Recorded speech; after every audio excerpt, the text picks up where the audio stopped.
Zoma fa 20 ny volana septambra roa amby roapolo sy roa arivo miarabantsika rehetra mpanaraka ity fandarana miara-manonja MBS radio Mata ity ho anao izay manaraka azy any ampitan-dranomasina ary ho antsika hainko eto antoerana amin'izay rehetra fomba andraisantsika ity fandarana ity na mivantana amin'ny radio na mivantana amin'ny fahitalavitra na ihany koa amin'ny alalan'ny YouTube sy ny FB dia anaovana ny arahaba feno atsika rehetra izany. Misaotra ny teknisianina eto amin'ny foibe sy any amin'ny faritra isika izay miara mampita izao fandarana izao. Makasitraka ihany koa ny mpiara-miasa amin'ny radio Mata izy telo menada eny ambony dia Nomsa Malala ary Robena izay miara-dalana amintsika anatin'izao fandarana izao. Rehefa azomamo dia fantatrika avy hatrany fa ny député Bokosy Toditsoa Andriamampandry voafidy tetsy amin'ny boribory tany fahaenina na ny solombamboaka ny Madagasikara Randrena Stanislas na Rastany voafidy tetsy amin'ny boribory tany faharoa no miara-dalana amintsika. Fa ho amin'ny fandaminana aloha zany satria mbola mamita hiraka amin'ireo adidy aman'andraikitra sany ny solombamboaka Rastany dia mbola ny solombamboaka Toditsoa Andriamampandry hatrany no miara-dalana amintsika amin'izao zoma fa 9 ny volana septambra 2020 sy 2020 izao. Avy hatrany dia vavany no hitondrana ny ady hevitra satria dia lavalava ary mafonja no ho resahany eto anavako izay fanasana ho anao hanjoy hatramin'ny farany izay fandarantsika izay satria dia betsaka lohahevitra ho resahany eo. Avy hatrany dia todika amin'ny solombamboaka Toditsoa miarahaba Andriamatoa solombamboaka aloha tafaradalana indray tamin'ny herintsika nangataka amin'Andriamanitra hoe ho Toditsoa matsara eto amin'ity toerana ity meny fitantanana fanambinana ary tomonandro isika ka afaka nisitraka indray ny anio zoma 9 septambra 2020 sy 2020. Miarahaba tompoko. Miarahaba anao faniry ary ihany koa afaly miarahaba ny vahoaka malagasy rehetra izay meno tsy tapaka ny miara-manonja eto amin'ny MBS ary tahaka ny mahazatra moa zany dia miaraka miombina alahelo amin'ireo avatsika namantsika izay trapaoriana amin'izao vanim-potoana izao ary mankahery anisy ireny isika eto amin'ny miara-manonja ary eo koa ireo izay marary na ny an-trano na ny amin'ireny toeram-pitsaboana maro samihafa ireny misy tena olona tena sahirana izy ireny ao anatin'izany tsy mahita akory na fanafody tsy mahavimbina akory tsy mahavidy akory noho ny fiainana efa sarotra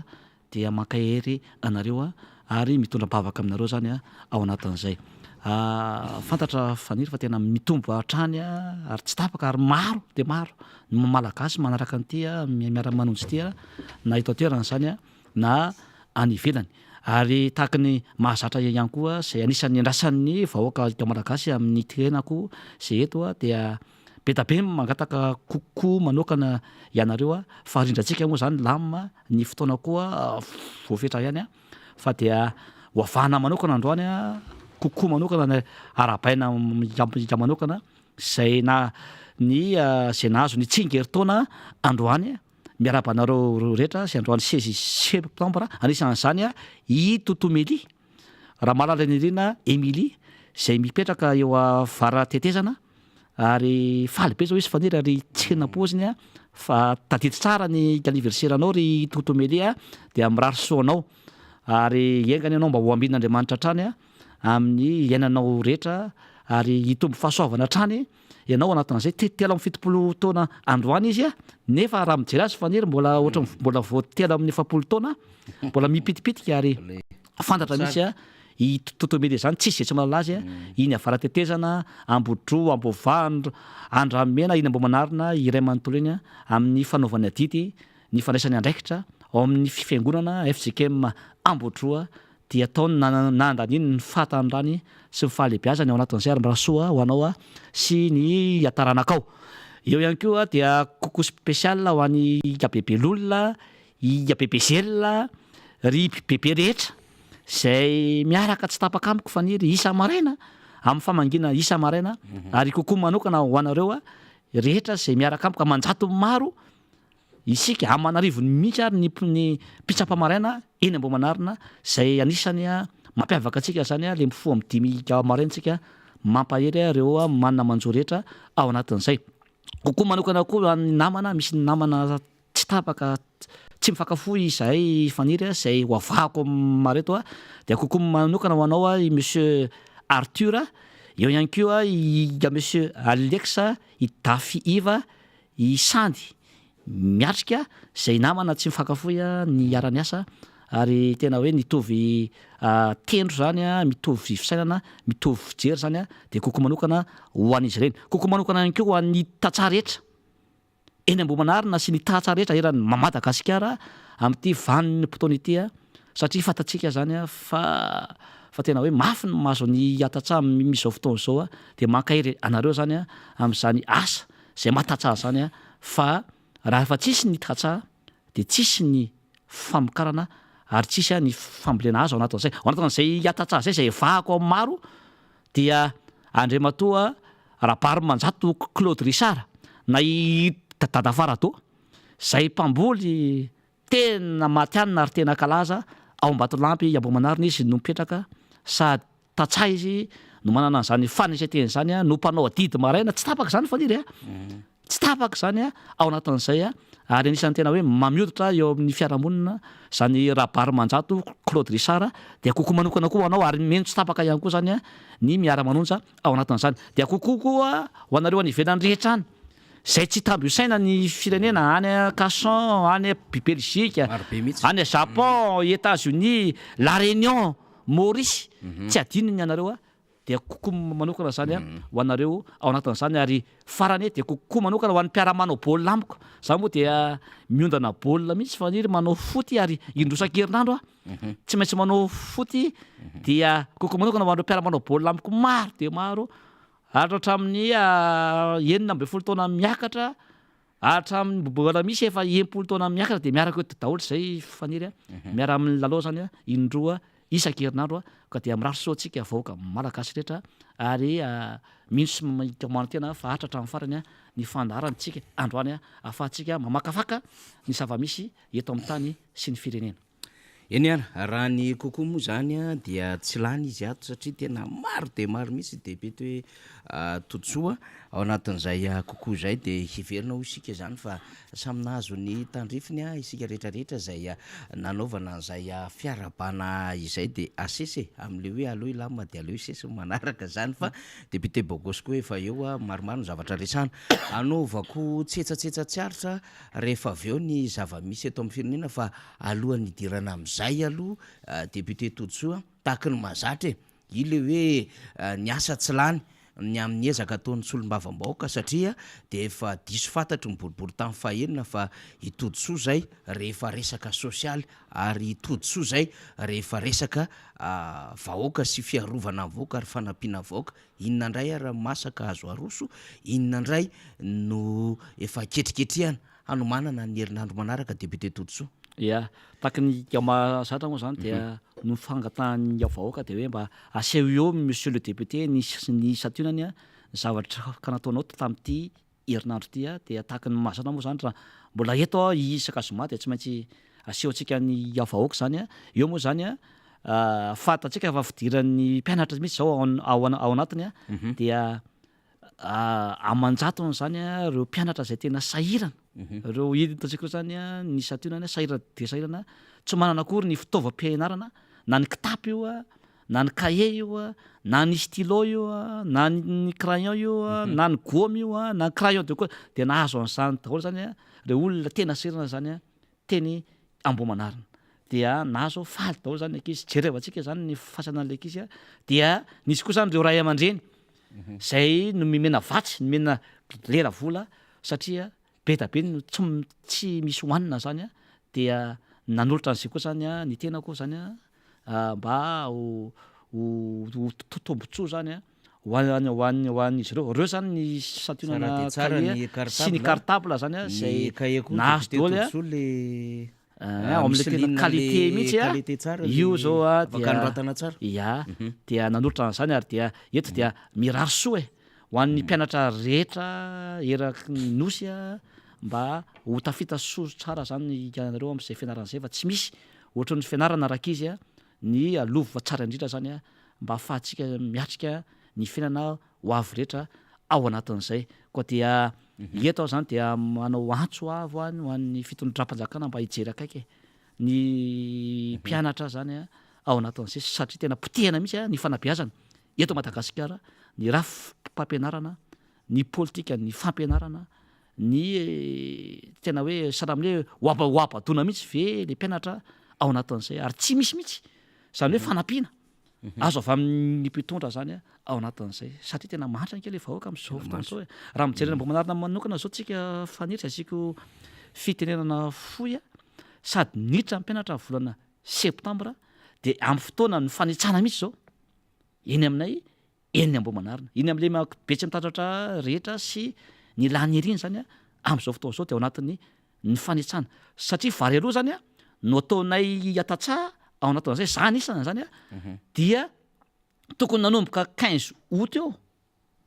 ny fanitsana hatramin'ny farafatarana hatramin'ny 30 septambra fa am'izao fotoana zao faniry dia misedra olana goavana be mihitsy zany a ny mpamboly ny tatsaha eny Ambohimanarina zay mbola 20 isan-jato ny mponina eny Ambohimanarina zany a dia mpamboly vary daholo a tatsaha daholo fa ny olana zany am'izao faniry a dia zay le tsy misy zany ny famparitahany rano a am'izao fotoana zao a tsetsina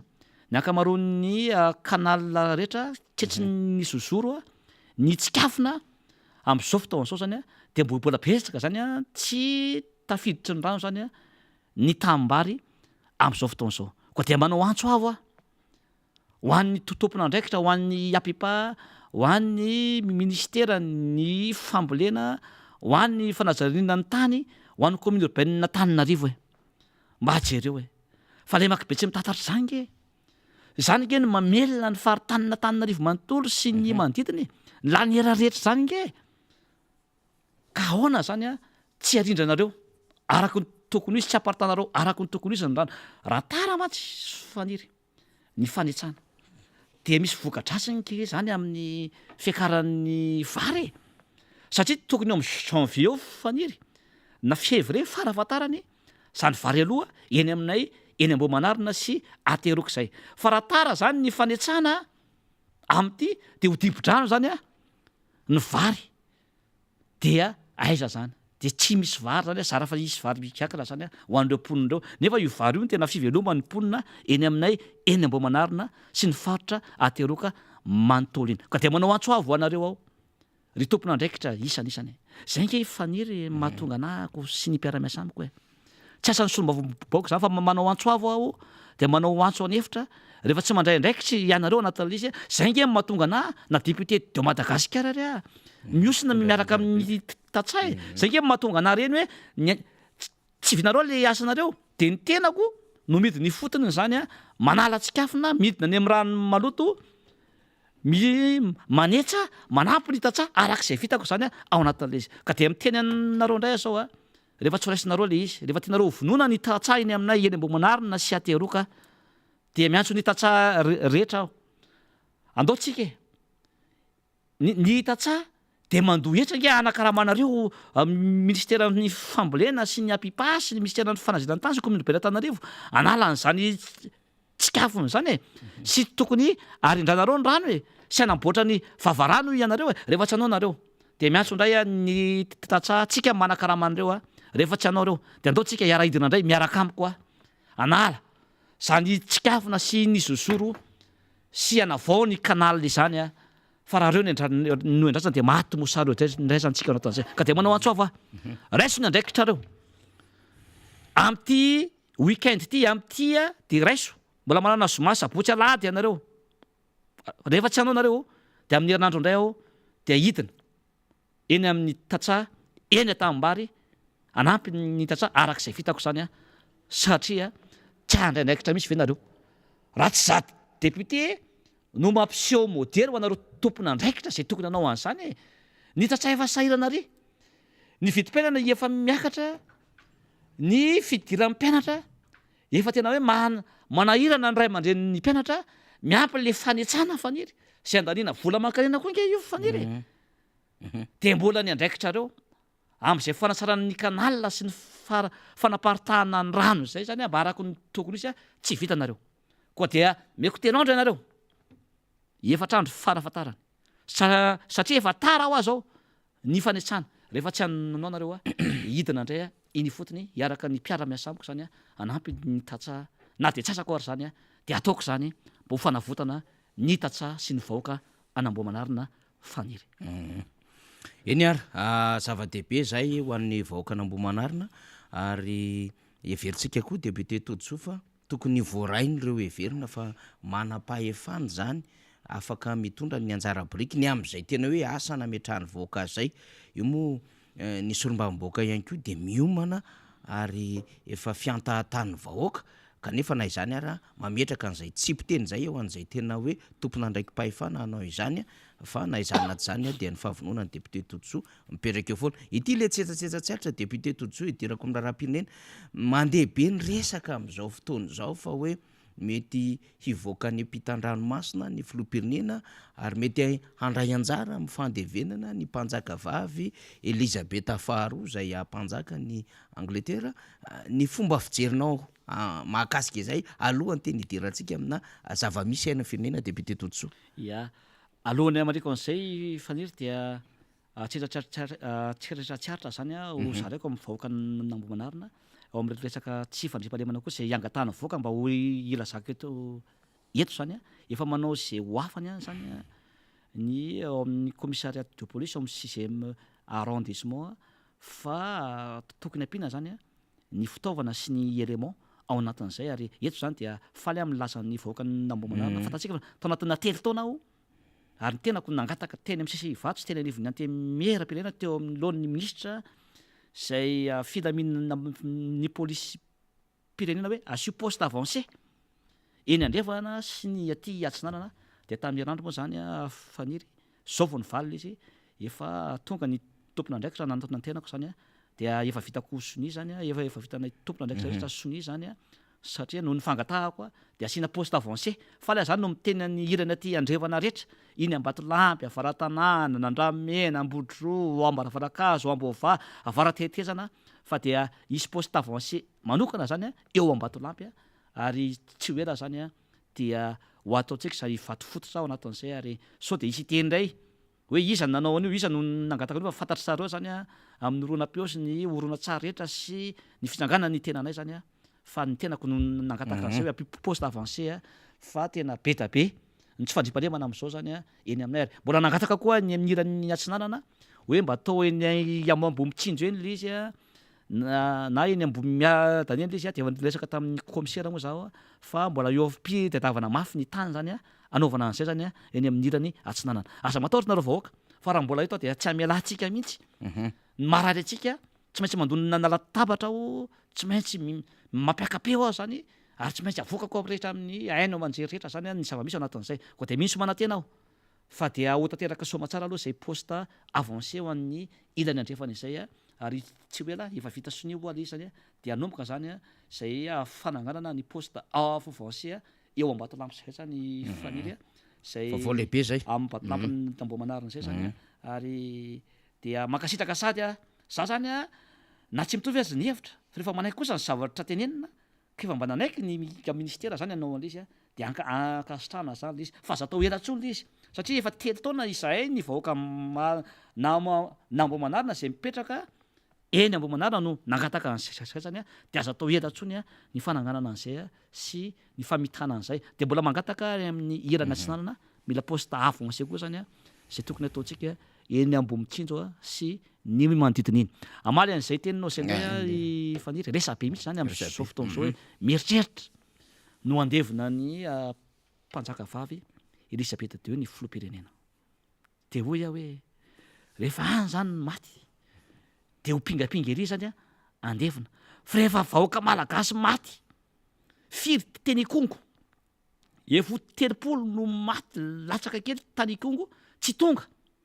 ny filohantsika faniry ankahery ny vahoaka ao anatin'izay nisy teny Akazobe olona firy faniry maitrano maty teny eo 2 teny Antsorobe tany Antsohi vao tamin'ny herinandro maty ny mpiray tandrazana amintsika zay nany debotry sambo taiza ny filoham-pirenena tsy mba nankahery mba nandevina andreo mpiray rahantsika reo reo pritandrazana mitsika reo de tsy menatra ve nareo e nareo le mpanolotsaina anazy o fa tsika ve raha mandeha ho any ivelany nge mbolina dépense nge zany e volam-bahoaka nge no andanan'ny folosy ny mpiaramiasa aminy any e 4 milliards no andanany any Angleterre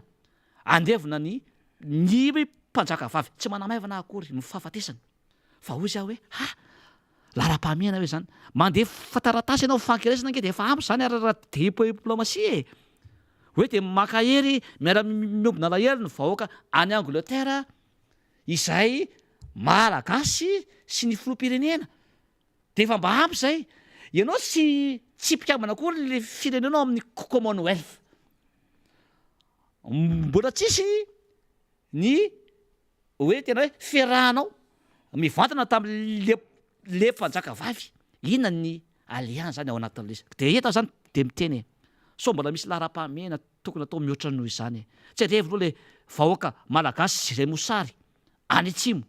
le tsy manan-kohanina eto Madagasikara zany loha zao tokony ataon'ny filoha sy ny mpiaramiasa maika sy lara-pahamehana ny olona matimaty firy fa manindry eny tsy ankairezana sy alevina faniry fa rehefa vazavy maty retsoroana de mijoro anao any ao anatin'le izy aza mba manao an'izany prairahanao loha jerena le ray tandrazanao ampitiavana tompoko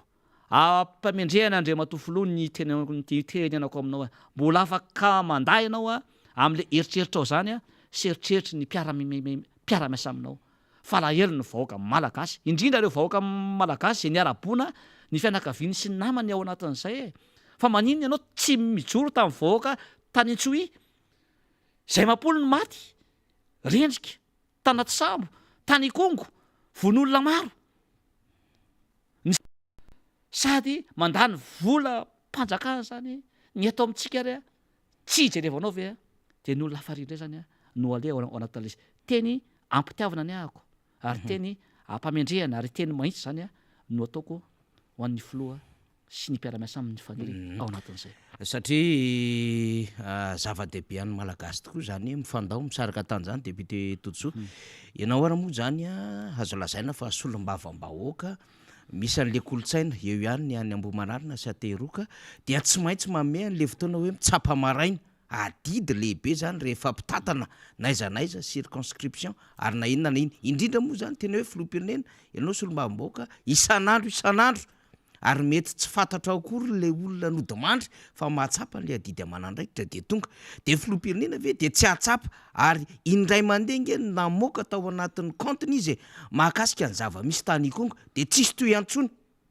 zany ny zava-misy eto Madagasikara de mahavarina sy mahatalandro mandeha be le feo am'izao fotoana zao ary zay ny antony mahatonga antsika mitondra an'izay tsetsatsetsatsyary zay ny amin'ny hoe tady dio fa mitondra ny feo amin'ny vahoaka malagasy lay fandehanana filoham-pirenena etrindreny ary volam-bahoaka ny andehanana etrindreny ka ny feon'ny vahoaka malagasy manitsy manjakariva ny sy ny fisaona-pirenena mba hiondrehan'ny filohan'ny repoblika sy mipiara-miasa akaika aminy am'ireny razana nodimandro maro be reny amin'ny setrasetra sy izay mety fahampitehana na fantaozana tsy fidin'ny tany izay ny zavatra mbola nahafatifaty an'le filoham-pirenena moa zany sy mipiara-miasa aminy de hoe nanao oeraoera tany Ambilobe Vohemara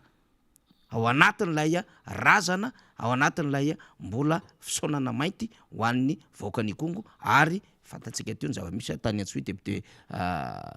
Totsoa tena marina mihitsy zay fanamarihana tena nao zay faniry sofa hinao ny teny za zao eny amin'ny faritra Ambohimanarina tsy voatery haiko daholo le olona maty faniry misy hainao fa misy tena olona tsy hainao mihitsy fa hoe misy maty ny aty ary amin'ny afokotany ary Ambohimadana hony ary Kambodiady hony ary Kanosy Vavaka hony ary Anosoany voamahena zany ianao de tonga raha mbola hoe manana hery sy tanjaka ao de tonga ka mankahery mijoro tao anatin'le circonscription zay nalany de ohatr'izay koa ny tokony ataon'ny tompona andraikitra rehetra indrindra fa ny filoha hoe misy vahoaka maromaro zay maty zay matohana foa de tokony mba mijoro ianao amamalagasy sotavina nge zany ary mireprésente ny vahoaka malagasy ny fisian'ny filoha de mba mitondra ny tefampiononana amin'ny anaran'ny vahoaka malagasy na inona endriky le tranga fa tsy nahita an'izay tsika monsieur le président président de la république ianao sady zoky ianao raha taona zoky koa dia miteny anao manitsy anao ary mitondra ny teny vahoaka ao anatin'izay na de miteny ary aza ny ampanoto-tsaina anao hoe hiary aza mandeha anao na tokony andeha anao ianao sy ny eritreretinao zany tokotokony anao zay reny tany congo reny zao anao monsieur le président tokony ho tonga ianao marina nge ny député anao nge IRD koa am'zany fa rehefa hoe misy tsidy fizakevitra ve anao sy ny député ao anatin'le izy sanatria ve izay ve no tsy nandananao tany tao anatin'le izy mampareny nge reny tokony mijoro ianao ilaina nge zany fa afa mihitsy hoe ianao filoana mijoro ho fankahirizana ohatra zay koa le tany akazobe re olona roa am'telopolo sady maty no mahitrano monsieur le président ady tsy andraikitra zany filohan'ny malagasy rehetra nge ianao na de tsy mifidy anao ao ary ny zahako de oza hoe efa ho an'ny malagasy ianao tokony tsy nanavakafika rehefa mijoro ao anatin'zany fahoriany zany nge ny tena ilainan'zany hoe ray aman-dreny tany atsohy nefa ianao teny kaiky teny any teny bibilibe sy ny voe mara tsy lavitra zany raha mba tonga nyjoro tao anatin'ireny pray tandrazana amitsika nge zany pray raha amitsika nkika zany zany fifankatiavana zany zany fijoroantsika zany hoe fiara miombina alahelo zany tena mahagasy atsika nke tao anatin'zany ary zay mbola ny tena anaoko anao hoe ampanatretena ny tokony reny JMJ reny tao filora varamanana natao tetery ambany tery ny fipetrahany tokony mba nanatony ianao raha zany teo amin'ny plasinao tena anatona de ny raba fanike vahoaka am'zany hoe filoam-pirenena zay nifanandrana ny talosy ny ankehitriny mifandray tanana nanatona anao de noentinao izy mba niakatra tery amin'ny tery ambony teny amin'ny estrady fa nahoana ny ministra ndray ve natao teny ny député ny chef de région ny maire ny teny fa le filoa teo aloha zay manana ny sata manokana natao tery ambany tery zay nge ho ale tsy mitadinina aminareo nge ny mpamory fa hoe ny fifanajana amin'ny mpiarabelona atao de jerevo ny mahasoan'ny vahoaka jerevo ny sosialin'ny olona de mba ataovy amin'ny fifanajana ampamarinana ampahendrena na ny fihetsika io na ny zavatra atao io zay nge na nitsina anareo satria moa inona any vahoaka nge ianao zay zany fa tiako tenenina zany ao anatin'zay mba ho fanitsina tsy ho an'ny filo ihany fa ho atsika rehetra tompona andraikitra na olom-bo fito io na olom-bo tendrio manova didy sy andraikitra amin'ny mpiaramonina fa nitoeratsika nkike mandalo rehefa tsotsonike tsika tena ataon'ny olona tsinitsinina iny ary tamin'ny terinandro ty député Totsoa dia namaly ny fanapahan-kevitra ny raisiny filan-kevitra ministra ny syndicat-ny mpitsara eto Madagasikara taorinan'izay ihany koa dia nanjoy ny fanambarana nataon'ny SMM ny Prakjara mikasika indrindra ny fanapahan-kevitra ny raisiny ny filan-kevitra ministra indroa alarobia ary vao tamin'ny larobia farany teo mbola nyconfirmen'izy ireo zany ny amin'ny hanatanterahana ny fitsarana amin'ny tety vohatra amin'ny sora-pahaterahana miampy fizarana karapanondro pirenena izany ho an'ireo zay nahazo taona na hoe audience foraine adevitra be iny ary tamin'ny filan-kevitra ministra teo na de efa nyteny aza ny SMM hoe zay dia ampiato mifandraisana anjara amin'ny satria ny mpitsara no vovonina ediny lohany dia tsy anapaha-kevitra tsy anatanteraka izany izy ireo araka ny fanapaha-kevitra zay ndraisiny de ny teny ihany koa ny teo anivo miprakidrarany amin'ny hoe zay ihany koa dia anaraka n'izay hevitry mpitsara izay satria mbola misy ireo azavatra maromaro zay fangatahana nataonay amin'ny fitondram-panjakana izany ny filan-kevitry ministra nefa tamin'ny larobia teo dia voamaika nanamafy ny amin'ny hoe hakadidi-panjakana hamme tambokarana an'ireo zay hisehatra am'zany 5,7 na 29,805 reo hisehatra anatin'izay asa zay mpitsara prakidrara ny officier de l'état civil secrétaire ny état civil ny chef district hatramy chef fokotany hatramy carte mobile mpakasary mpanao opérateur de saisie zany hoe ny mpanoratra manamafy zany le didoany le fanjakana hoe tsy maintsy atao io nefa ny tena vovon'ny ediny lohany zany de milaza fa tsy mety aloha fa mila fitandremana be mba tsy hitotana ty aminay ntsiny ny ministry ny fitsarana de miteny manao hoe tsisy kajikajy politika io kanefa efa mailo daholo ny rehetra am'le fomba mampanao le fanjakana député Todsoa sady efa be ny tanana lefitra na tanana rivorenivohatra anao mahalala tsara ny fomba fikarakarana ny sora-piankonana sora-pahaterahana tahaka izao no heverina ihany ko fa tsara toerina ianao hamaly an'zany amin'ny mampandinika fiarahamonina anao pahay fiarahamonina anao sady mpitatana raha teo amin'ny mahasolo-mavavoaka ya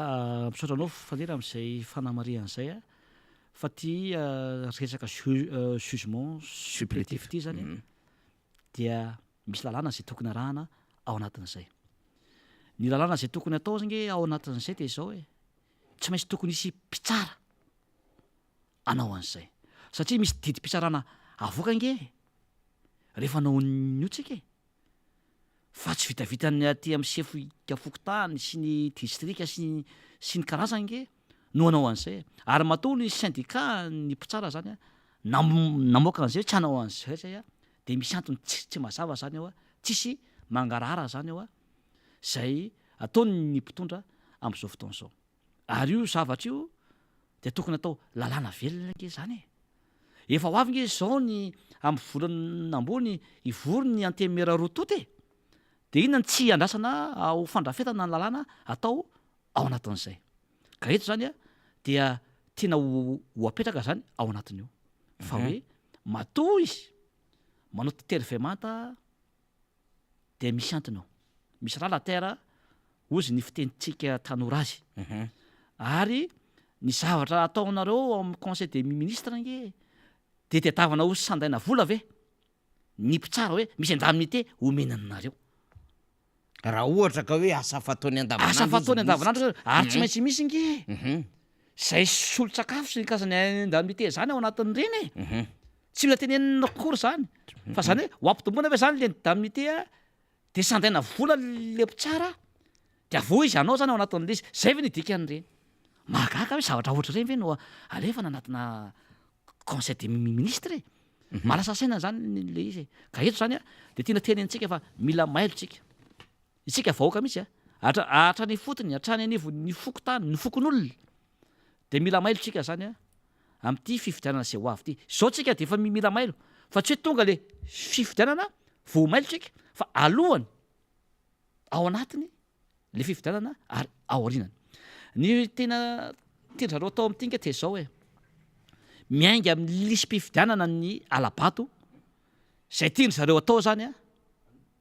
de zay no teny atao hoe amboamboarina zany a le lisym-pifidianana dia anaran'olona efa maty no mbola hosoatana ao anatin'iny de mamorona olona hafa koa izy ao anatin'iny de olona tsy mipetraka ny amin'ny fokotany koa nosoatana ao anatin'izay zany hoe raha mipetraka eo a nosovavaka ohatra le hoe olona de mamorona olona izy tsy mipetraka ao akory no soatana ao anatina lisym-pifidianana izay zany ny tena hoe teknika voalohany ho ataondry zareo ka tsika zany vahoaka de tokony mailo sy malina tsara ao anatin'izay ary zay ny angatahantsika nge le mangarahara izay no angatahana anosehana hoe tsy maintsy atao le fikaona ndoam-pirenena le concertation nationale satria efa makany daholo zao ny hery velona rehetra resy lahatra naovana io concertation nationale io nge de afahantsika mandrindra tsara ny rafitry ny seni manavao ny rafitry ny ACC ny olona ao anatiny ny fiara-miasa zay atao tsy nareo rery no ao ary keo mba hampazava tsara zany a ny lalàna rehetra am'ireo fonty amin'ny fanasarana ny lisym-pifidianana zay nge ny tian'irena le fikaona ndoam-pirenena mba tsisy alabatsotsony eto Madagasikara indrindra fa ny alabatso zay niseho tamin'ny 2018 teo ka io zany a mahatonga antsika hoe tokony ho mailo tsika zao zany tsika de tokony ho mailo itsika vahoaka rehetra indrindra fa nenevon'ny fokotany rehetra ny zavatra de tavintsika de mangarara ary titerentsika ary tsy anaiky tsika ary efa nisy lahatra amintsika ny société civile sy mipiarana miambonantoka hoe ny lisy sy ny mpifidy tompoko rehefa vita somatsara rehefa vita ny fanaramaso ataotsika vahoaka koa zany de tokony ho impliqué tsara tsika ao anatin'le izy a satria safidy tsika ty ary tsy voavidy vola ny safidy zava-dehibe mihitsy zany ty de lisy mifidy de tokony ho apetaka eny anivon'ny fokotany na ny commune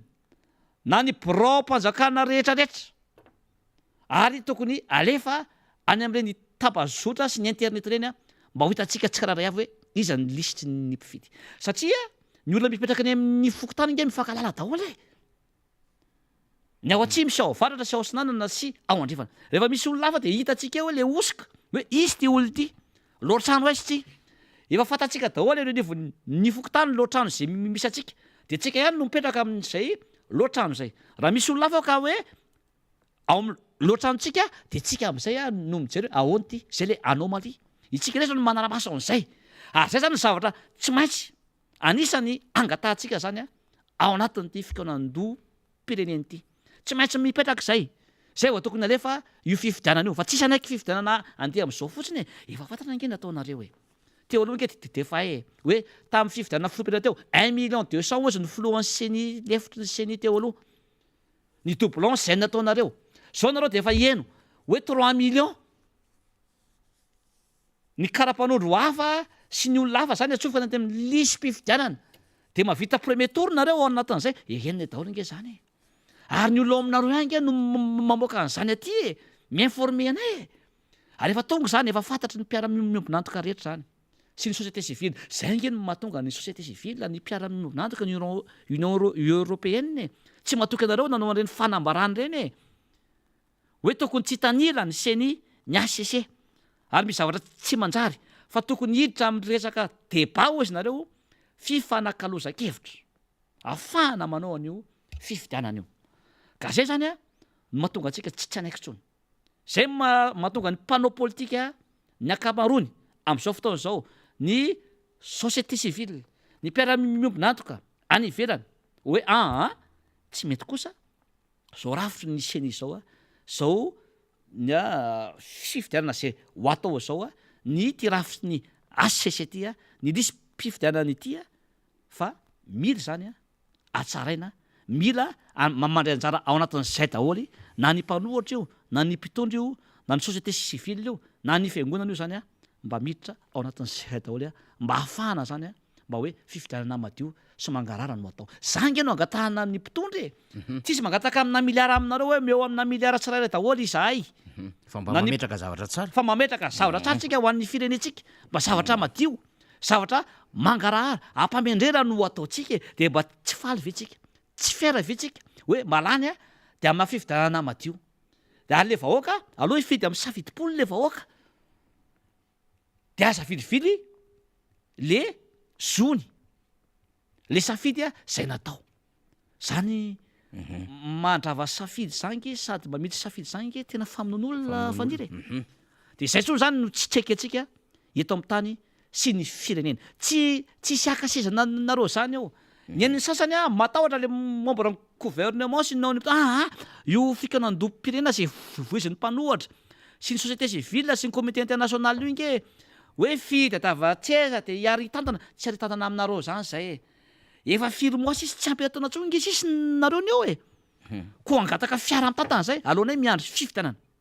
efa kely sisa efa ataona mahira ary a androna ihany nge zay firy volana sisa fa aloha kosa le fifidianana tsy maintsy atao io andeha ampamarinana mba mandeha arak'izay nytenenina zay zany le izy a mba tena hoe fifidianana tena madio sy fifidianana mangarara zany a no ataon'ny vahoaka malagasy a ao anatin'izay a rehetra rehefa niry eny ary ny adevitra ho resantsika manaraka eto député Tojoa satria efa maraparantsika io alohan'izay anefa misy an'ity orona tsara orona peo ty mahakasika andrina ny zava-misy tany Kongo ny teny zay nambarany sekretera mpanjakana miadidiny gendarmerie-pirenena na ny SEG zany misy adevitra hafa zay nasongadiny tao anatin'izay faneho-kevitra nataon'izay de alolo hoenotsika lizy de angatahantsika ny hevitry ny député Tojoa Andriamampandry mialohany tena maraparana antsika ny adevitra ty toy izao ny tatry ny sekretera-mpanjakana miadidiny gendarmerie am-pirenena mikasika ny tifitra tany Kongo taoriny ampany tamin'ny fanadihadinana tao olona 770 no efa nalaina ambavany ka zandary 7 voakasiky ny rarano efa vita fanadihadina mbola anaovana fanadihadina kosa ny polisy 5 sy ny mpandrarany fonja miisa 3 voalaza fananampy ny zandary tany Kongo nandritra io tifitra io 7 ny olona maty teo eo izay tafiditra tao anaty faritra mena azo natao tsara ny soroka ireny fatiolona ireny ny général Serge Jolet raha samy nanara-dalàna nanamafy moa ny tenany fa nisy ny fampitandremana mialoha ny tifitra nandeha nandahona ny premier adjoint chef district misy sarany eo a misy vidéony eo a ary anatin'ny olona natao fanadihadina izy a nilaza le zavatra nataony niezaka nandahona io solotena mpanjakana io satria ny statistika zany tsy taotoera sy ny commandant brigade koa niezaka nandamina an'le olona tsy nandaitra angamba le fampiresana donc zany misy ny fampiresana dia niananatona ny olona nisy grenade anaky roa napoka lacrymogène dia nisy grenade anaky 5 napoka tsy le atsipitanana fa le alefa amin'ny basy lacrymogène ihany nisy tir en l'air atao samy tir en l'air atao ny ankamaroany anao ty fidanitra zany après le ty fidanitra io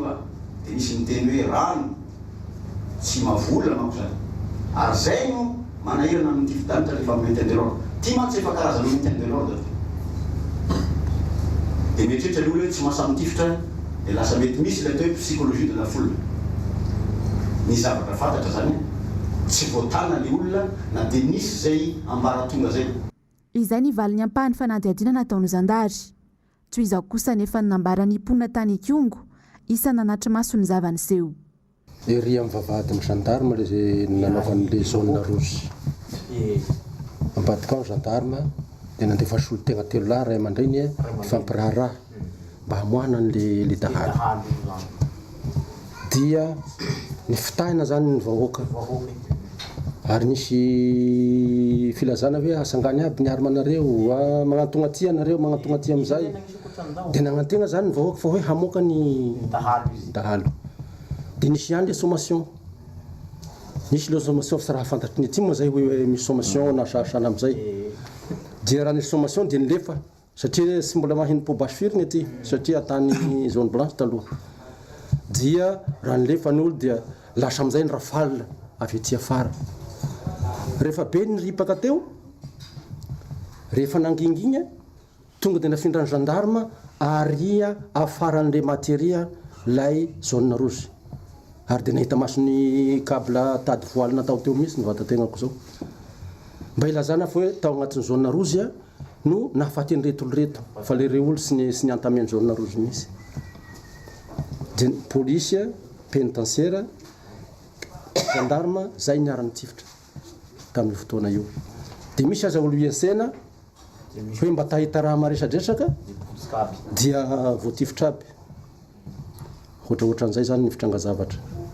mifamafoany mikasika ity raharaha tany Ikongo ity samy hafa tanteraka ny fanehoan-kevitry ny zandary sy ny mponina ny an-toerana ny aina ny zavanisy rehefa vita ny tifitra tao Ikongo teny andalana ho an'ny fianaratsony zandary niaraka tamin'ireo olona efatra voaroaroa tamin'ny fakana ankeriny ilay zazavariry dia toy izao ny zavantranga ho ny zandary teny andalana dia mbola nisy fokon'olona be dia be fanaina tamin'izareo dia ny fanjevo dia teo ny tsy nahitana tsony rety le olona efatra voatazo etreretina hoe nisy namono ve reo etreretina ve hoe nitsoka ve reo mbola mitoy fampitorana vao nangingina ny tifitra teo amin'ny tobiny zandary dia nalefa ny zandary nitsoka ireo olona efatra voaroaro ireo ho kosa ny fijoroana vavolombelona nataon'ny mponina niaraka tamina dahalo mpangalatromby le dahalo na baraokondreo lafa nanandreo le vola ny vola voaray nje le dahalo na baraokona votsitra zany votsy nisy ny teny matsy hoe matyko le dahalo sisy maty io tsy hita zany nale nalefandreo zany le dahalo alefany ko satria nisy mpangalatra mamboen'ny ndahy tolongona teo niaraka taminazy niaraka tamin'ny dahalo tagnatin'ny violon tao dia nomba tambany taminay teo lasa nagavaratragno lasa agnaby hetahozy izy efatra lasa agnaby ny efatra miaraka amin'le dahalo le mpangalatra mambo igny efa nalefa ny gendarme oka aloha azavao tsara efatra le nangalatra an'le varira ie dia nisy mpangalatra mambo koa niaraka violon raiky taminazy tao dia nalefa nlefa avy teo dia efa nangingigny aby ny fokon'olo dia nalefa ny agny nylefa après nale tifitra io après nle tifitra zavatra nisy lasagna am'izay izy niaraka niomboka amin'igny lefa koa raha nitatra nataony zandary atrandy dia maty nisy namondo ny fianakavian'ireo olona efatra voaroaroy ino izany no tena zavanisy marina samy manana ny fanehoan-keviny avokoa na ny zandary na ny mponina ny aina ny zavanisy tany an-toerana ny tsapa misy ny ayay ao amin'ny mponina sy ny mpitandro ny filaminana eto amintsika na tonga ireny tranga ireny iny ny version zany avy any anivon'ny zandary marim-pirenena amin'ny alalan'ny seg député Totso ny vahoaka ihany koa manana ny fomba fijeriny ary soa fa tany atoerana ny solombavam-bahoaka ny antokotiko Madagasikara zay nitondra ny afatry ny filoha Marc Ravalomanina sy ny antoko ary niaraka tamin'ny mpano gazety nahazona ny reny rakitsara sy rakim-peo reny ary nahazona ny version vahoaka ihany koa zay niaina ny zava-misy fa mbola nirasantsika ny fanadihadiana manokana zay anaganana voamery anivon'ny parlementaire fa mbola nirasantsika ihany koa ilay enquête indépendante zay natsony ny vondrony européenne fa amin'izao fotoan'izao ihany koa dia andrasantsika mivalo ny fanadihadiana zay nataony CNIDH satria nanatanteraka fanadihadiana maleo tena ihany koa tany toerana ny CNIDH zay anisan'ny voamera malam-pirenena zay misahana indrindra ny zon'olombelona de mifototra amin'ny fametrahana paika de eto misotroka ny fiverenany tranga mampalahelo hatrany ny fidin'ny fotony zay nataon'izy ireo tanjona de ny amoana zava-misy mba ahafahana mandray ny fepetra rehetra manoloana izany zany hoe maromaro zany le mpanao fanadihadiana fa inony ny sandary député Todson fijerinao azy mamenatra ary zavatra tsy tokony fiteny no nataonao andreo reny sy haiky sofa nisy olona teny fotony afaka nanamarina ary nyfanipaka amin'ny teninao zay ry sy haika mazava nge ny teniny teo nisy tsokombakomba osy teo ary le olo zo misy zany no ny teny hoe navototry le sandaro ozy izy le dalo tao anatin'ireny tena mampanaelo le izy ary io nge rehefa anao fanadihadiana ianao ny sandara manao voakasika fa nitifitra ao anatin'le izy de manina moa ny sandara ihany manao fanadihadiana ao anatin'le izy aiza le neutralité ao anatin'izay soa fa anao zany CNDH anao an'le izy de ho hitantsika ny valiny de anao koa fanadihadiana ny enquête parlementaire ny sombavamboaka zay tarihany député Brunel de ho hitantsika eo ny marina ao anatin'le izy fa teo aloha zany de efa voatsipaka sady ny teninao seky olona ny fotony reny teninireny ary aloha iny archive iny de aprimitsika tsara iny ho famalina ny seky tao anatin'ireny zavatra ny voalazan'ireny io nge tsy sandary rehetra nge ny ratsy misy tena manao ny asany tsara fa misy kosa dia manao ny tsy mety rehefa manao ny tsy mety raha angahatily izy ry seky de mba manao ny tsy mety de hoe tsy arovana tsolo izy efa nanamon'olo zao fa de mbola arovana ihany ary io nge seky genao nge zao mitradozy anao reny tam'naty ranomasy anao efa saika maty anao narairona daholo ny akabatsahany voaka zany isany tao anatin'ireny voavitra ianao ary tam'ireny ianao de tena hoe tena ino olo iny tena nilomano tena hoe nambinina tamin'ny zavatra rehetra tsy maty de maninona ianao voavitra ianao tao anatin'le tokony zavatra nahazo anao dia tsy malahelo venao hoe na fahasoavana men'Andriamanitra anao ary ny taona ivelomanao hoe misy mpiray raha aminao zao ray tandrazana aminao zao matimaty amin'ny zavatra tsy misy dikany tsy hitany am'izao ndrosokory le olona tsy nisy ny sommation maro isan-karazany zay natao tao anatin'le izy de mbola ierovanao fa izy ao anatin'izay ka amiko ianao dia zary zao de efa tsy mahalanao tsony amin'ny zavatra ataonao satria natenaina ianao olona mba hoe ianao zavatra ianao tsy sala amin'le teo aloha ianao hoe mba olona tena mahitsy ianao miary ny vahoaka sy ny fanana ianao mifanohitra amin'izay zany zao no ataonao anatin'le izy fa io sezy io nge io andraikitra io tokony tsy hanovan'ny comportement anao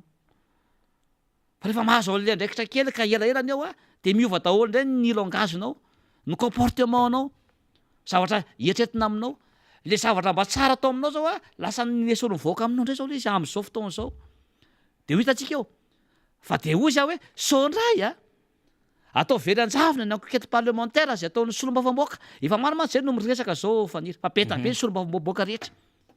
iditra ao anatin'io enquête parlementaire io satria ahoana moa ary mbola efa nytena efa etra zay tamin'iny tranga tany Kongo iny de mbola verika any androany omaliny tamin'iny fotoana iny voatifitra daholo ny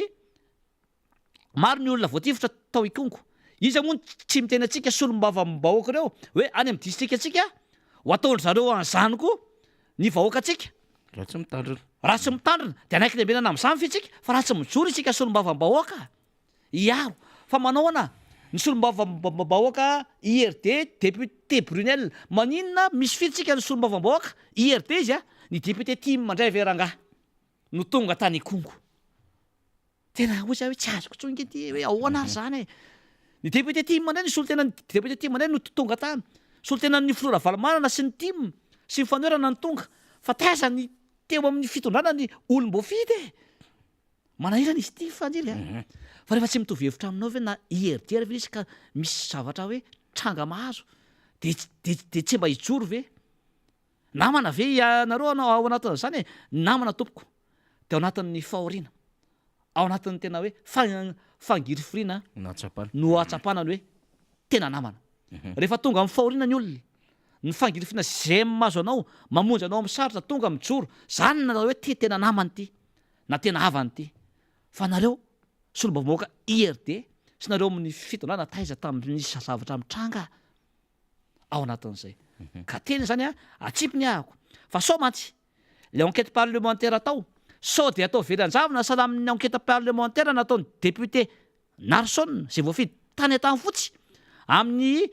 ady hoan'ny Covid nametraka izy sy faniry mantsy ty solombavam-bahoaka namanty miala tsiny honorable Narson fanonany anaranao manokana eto hoe misy tsy fahaiza mitatana sisy zavatra tsy mazava ny fitatanana ny Covid de nametraka izy hoe asiana enquête parlementaire izy no tarika an'le izy zany a amin'ity ady atao amin'ny Covid ty fa hoe tsy nanaraka aiza atao le vola be ny tatanany reny de nanao enquête parlementaire député Narson ao anatin'le izy a efa député maro efa fiaino a ny isa tratrarina ao anatin'le izy ataon'ny mpitondra sy ny bureau permanent anjavona zany fangatahana fanaraha-maso sy le enquête parlementaire amin'ny fanaliana natao tamin'ny Covid mampanelika zany vahoaka malagasy mampanahelo zany ary za zao de nisan'ny tsofoka tao anatin'izay enquête parlementaire ho an'ny fitantanana ny Covid zay zay tsy mazava fa matahotra ry azareo de lasa velan-javony de tsena ampidirina atao anatin'ny ordre du jour eny anivon'ny antemera pirenena ny zavatra tahaka izany de tandremray sao de atao anjavona ty enquête parlementaire famonoan'olona tany Kongo ty fa tsy amiarana ty tompoko satria tsy rary loatra ny famonoana ny vahoaka malagasy mazava tsara zay ary mbola hitondrantsika lafimpanadihadina iny a rehefa mivoatra ny vaovao mahakasika an'iny Kongo iny a député Totso eto amin'izay le TFM teny tsotra fo sady mazava 720 minitra zany hoe 10 mahery 720 minitra faranatsika amin'ny 10 sasany izy ty lay 10 minitra ny député Totso ny fanontaniako eto zany zay efa mivombonina ny any tokantrano any inona indray ary ny TFM teny tsotra fo sady mazava hitondran'ny député Totso azy dia roa managérial indray no antanitsika ny député Totso teny roa samihafa zany roa moa zany netrany hoe la roue kodiarana pneu ny managérial de avy amin'ny management endrika fitantanana de re teny roa reo fomba fiteny eny amin'ny resaka toekarena zany entreprise zany fa aleo ny solombavam-bahoaka Totso Andriamampandry no hitondra ny fanazavana momba izay ya ty moa de anisan'ny endrasan'ny olona mafiaviko mihitsy ary tena misy de tena miandry taratasy sisy telo monsieur le député inona anisan'ny angankafizina anay ohatsy izy de le TFM sy le asa sosialy ataonao foana amin'ny voalohany ary eo ihany koa le famakavakana isan-karazany fa roa managérial moa zany napetraky faniry ao anatin'izay roa zany de hoe kodiarana ataontsika hoe ohatra hoe tômôbila anankiray tômôbila anankiray zany de misy kodiarana ohatra hoe quatriel ohatra za moa manana quatriel ary tena tiako iny ary iny no hoetiko gamanao adidy amin'ny fahoriana sy ny karazany eny Ambohimanarina dia roa managérial zany roa kodiarana tômôbila de misy anakefatra ny tômôbila rehetra na 2 chevaux na 4x4 io na ina de misy anakefatra roa managérial zay zany de hoe managera araka tenao managérial de avy amin'ny manager zany hoe ianao zany no mitantana no gagamandrindra ao anatina orinasy io na ministère io na sehatrinina ao anatin'izay le anakefatra zany le roa le kodiarana tômôbila zany de misy anakefatra vao miresaka management zany ianao na roa managérial de anakefatra zany PODC. Zay zany ny anarany. PODC. P a ny dika amin'ny P de hoe planification. O organisation. D direction. C contrôle. Ny voalohany a tonga de aka ohatra anankiray ny planification na hoe fanomanana ka zany amin'ny teny gasy a rehefa anao zavatra zany ianao na ao anatina orinasa na iza na ao anatina association io a na ministera io na firenena io anao zavatra anankiray anao a de tsy maintsy miplanifie zany ianao zany hoe tsy maintsy homanina demeroa ny zavatra ho ataonao zany zay zany ny atao hoe planification alohany anatanterana zavatra zany na activité io na asa atao io dia tsy maintsy apetraka aloha zay planification zay zay natao hoe planifier manomana nisy zavatra rehetra hoentina manatanteraka asa anankiray ohatra hoe anao atetezana anankiray tsika de tsy maintsy planifienao daholo le izy hoe inavy ny fitaovana ilaina amin'io a rovino no atao a izavy no anao an'io ny faharo organisation ny organisation zay ndray zany de hoe mandrindry ianao a ka mandamina ianao zany hoe alaminao tsara zany arindranao tsara zany a ny fahavitana le tetezana hoe iza no gamaçon anao an'io iza no entreprise anao an'io inona avy zany a ny zavatra ilaina ao anatin'io zany a de arindranao tsara zany zay le hoe organisation arindranao tsara zany zany a tatananao tsara ao anatin'izay ny fahatelo de hoe ny direction na hoe diriger ny diriger zay zany a dia eo am'izay zany ianao le hoe le fahaizanao mitantana zany no resanao am'ty na mitantana olona io zay le hoe moyen humain io na moyen financier io na moyen matériel io satria anao rehefa anao zavatra de tsy maintsy reo anankitelo eo zany a tsy maintsy feno ny fipetra am'ireo tsy vita ny vola ihany hoe moyen financier fa arak'olona koa iraina moyen humain moyen matériel raha tsy feno reo anankitelo reo tsy afaka mitantana mihitsy ianao a avita zavatra tsara sy maharitra le zay le hoe direction na hoe diriger tsy maintsy tomombana daholo zany a reo fitaovana reo moyen reo de tsy maintsy ainao tsara zany a no mitantana an'izay hoe ny tantana amin'ny vola ihanina de manana compétence an'izao izy ny mitarika an'le olona chef d'équipe no mitantana an'le équipe anao an'le tetezana ihanina de ihanina avy a ny équipe anatin'le izy ny tantana le matériau be da be le fitaovana be da be iza le olona anao an'izay zay natao hoe diriger faniry ary ohatra hoe le volamena zay ondrana any ivelany reny de hoe barana jereo kapraraka daholy ny volona mpanjakana eto amitsika satria maninona tsisy zay contrôle zay fanarahamaso zay io fanarahamaso io zany a de tsy maintsy atao foana io alohany nananaovanao zavatra anankiray activité anankiray na eo ampanaovana azy na eo ampampamaranana ny activité a zay ataonao io zany le hoe fanarahamaso atao le hoe suivi et évaluation de ao anatina contrôle zany rehefa tsara ny contrôle rangaha tsisy volamena verivery ho azo fotsiny ao a ao anaty coffre tsisy volamena lasa vao ondrana any ivelany ao a tsisy vola mpanjakana voahodinao zany ao a fa le contrôle ty zany tena tsy ampy eto Madagasikara tokony ananany mpitarika ny leader sy ny ministera sy ny entreprise rehetra zay zany no atao hoe roa managérial vao miresaka zany tsika hoe inona zany management ahoana zany roa managérial zany a de izy anakefatra reo a PODC planification organisation direction et contrôle zay misaotra tompoko mianatra lesona koa eto miaraka amintsika zay any tokantrano rehetrarehetra any a satria ny zavatra apetraka amin'ny député Todsoa de mandeha mikarikaroka koa ny tena zany de mihaino feny olona samihafa de maino hoe zao ndray mba apetraka ny député Todsoa tsisy préparation io fa mpampianatra enjana foana ary zay mampampianatra mpampianatra professeur Todsoa député Todsoa zay maro kaskety izy tamin'ny andraikitra rehetra zany fa ametraka ny veloma député Todsoa manantena ndray fa ho avy amin'ny fotoana ndray ianao zay andraisanao anjara fitenenana de ny adidy sy ny sapanana moa amin'ny andraikitra dia marobe miandry ny amin'ny lalana sy ny elakelatrano iny mirary soanao ary mirary farany herinandro. Ya dia mametraka ny veloma finaritra ho antsika rehetra ary eto dia mampirisika indrindra ny ankizy ny tanora raha mbola olo-dehibe ianao tsy manam-paharetana ny fianarana aloha mianatra foana hafa ny olona mianatra mahira-tsaina ianao ary rehefa mianatra ianao tsy voavidy vola ianao fa ao aminao ny fahendrena sy ny fitiava-tandrahana ary tsy abaka ny olona mihitsy ianao rehefa manana an'izay fahaizana mampahalala an'izay mandramaty ianao de mianatra foana ary tsy vizany hoe any am-pianarana ihany ny fianarana zany fa ny famakinana boky ny azo avy amin'ny ainao manjery sy ny zavatra tahaka izao zany dia fianarana daholo ny fiainana ka zay zany no ampirisihako atsika rehetra fa tsy hanenenana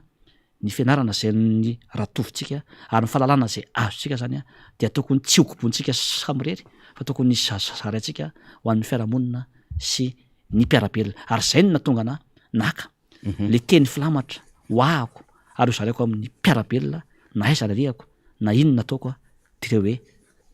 tsy misy manany ny ampy fa sambatra izay mifanampy misaotra tompoko lahy makasitraka tompoko fa misaotra ny député todisontsika ny mpianatry député raha teo efa miandry zay fo avy raha miseraka izy fa soutenance zay indrindra satria mbola anatrika soutenance professeur ampanao mihitsiny précision confirmation nentin'ny député professeur todiso tamintsika teo efa ho avy izy aza mikirapaka tsika fa ny adidy amin'ny fiarahamonina sy ny firenena eto amin'ny miara-manonja dia tanterahina ihany koa dia raikitra indray zany tsika ny anaovantsika aloha zany fampidirana satria isady hevitra ho resahantsika eo rehefa avy eo iresaka géopolitika isika iresaka lafin'ny politika sy ny rarahany zao tontolo zao satria mila manaraka tsara am'izay fa misy zavatra tsy milamina ary apoizitsika mihitsy ny hoe ho sahirany ty fitondram-panjakany ty afaka volana vitsivitsy arak'izao firosiny raharaha zao ary manaraka kaika am'izany lafin-javatra antsika de ho resahanay sy namana riana rahabe mananjara amitsika eo le izy rehefa avy eo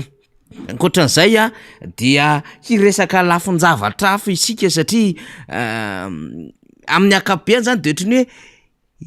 ny tim ny RMDM ny vondron'ny panorama no adika ho miteniteny no adika ho manohitra lazaina fa botolo kanefa nisy olona tena niaraka tamin'ny fitondram-panjakana io ihany koa mahatsapa ny zavatra tsy mety ataon'le fitondram-panjakana riana rahabe mananjara ary mijoro miteny mikapaka latabatra de izitsika hoe fakaiza ny zavatra nambaran'ny mpanohatra zany de aleo mihitsy le niaraka ny tatana tao anatiny no miteny no etitsika eto le izy entina ilazana le fitondram-panjakana fa tsisy botolo mihitsy ange fa nahoikevitra taony ary tsisy fankahalana na hoe tsisy alagobika sy tiako tare fa tena fijerevana amin'ny akabe mihitsy ny hoe misy zavatra tsy mety de jerena amin'ny solomaso zay ahafahana mijery azy mahitsy zany ary ahafahana mijery azy tsy misy am'izay alokaloka samy hafa zay de zay ny tanterina amitsika hoe ohatra zao any fomba fijerin'ny olona niaraka taminareo tao de mba tonga avasaina ihany ko ho resahantsika zay rehefa avy eo fa mialohan'izany zay irahako sy namana riana-rabe mananjara iresaka raharaha iraisam-pirenena matsiro be mihitsy ny amitsika dia ity aloha ny vaovao ny antokotiko Madagasikara satria any amin'iny lalam-pirenena fahaenina iny am'izao fotoana izao ny antokotiko Madagasikara tarihan'ny sekretera jeneral Rina Randriamasinoro dia manatanteraka fiaonana zany am'ireo mpikatroka ny antokotiko Madagasikara ao anatin'ny distrika Nantsohi distrika Anambanja efa nandalo amin'ny mampikoa ny Paul Berger zareo dia any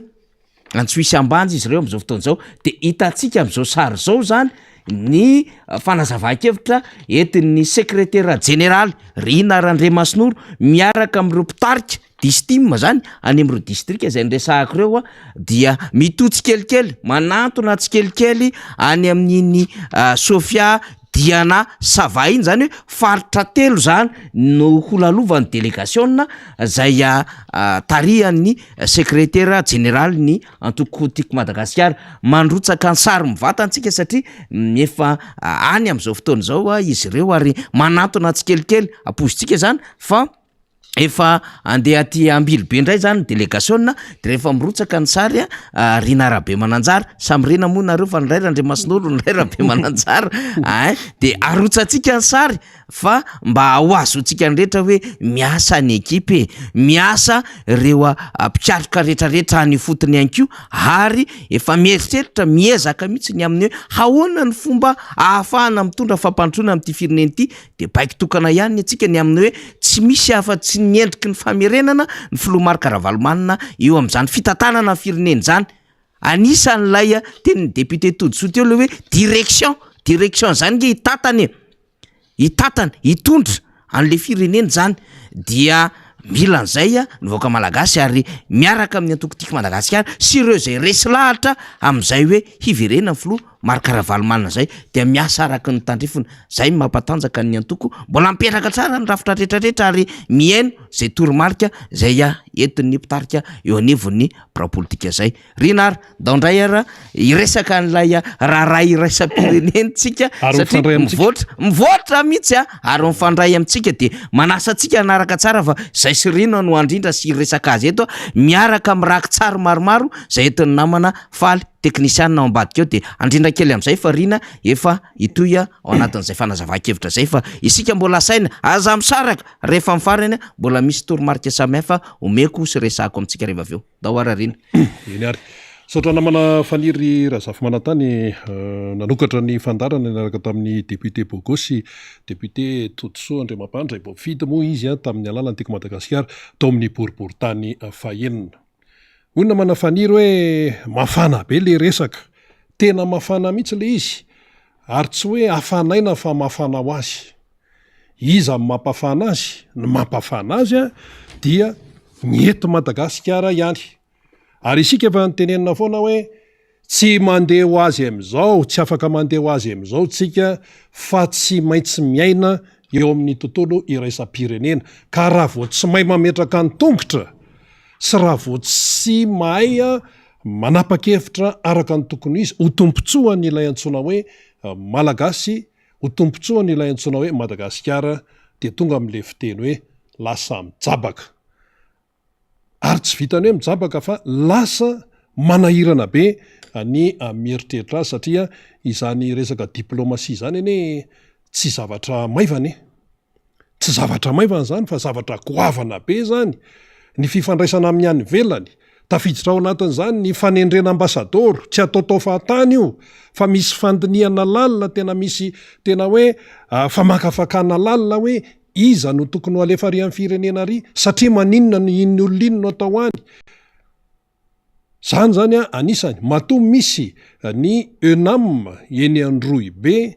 satria misy sapapampianarana amin'ny resaka diplomasia amin'ny resaka tafiditra ao anatin'izany ny resaka protocole ny arifenitra tsy ataotao foana io ny fifandraisana ankapobeny amin'ny anyvelany de misy dikan'izay misy lanjany be dia be zay ary io efa trany amin'ny vanim-potoana fahampanjaka tany tompoko tany aloha be tany efa tamin'ny andron'ny radama voalohany ny firenena anglisy eny mifamatotra amin'ny Madagasikara na tiatsika na tsy tiatsika efa trany amin'ny radama voalohany toko teratany anglisy no nandamina sy nandrafitra ny folo alindahy malagasy tamin'ny andro ny mpanjaka radama voalohany ka mba hoe atonga an'ilay miaramila zany tamin'izany fotoana zany mba hoe manaraka tsara ny fivoarana fataloha masy de mbola tamin'ny resaka hoe lefo na famaky sy ny sisa le mbola ankorotana be fa rehefa tonga radama voalohany dia nisy ny manapahaizana manamboninahitra avy any Angletera tany tonga daty nandrafitra ny miaramila izany mba hoe milamina tsara mba mirindra tsara fifamatorana zany ka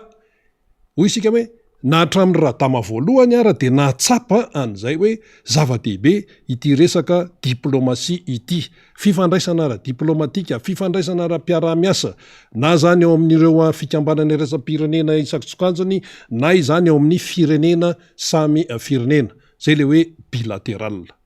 Ka ny tiana ho tenenina de zao raha hoe firenena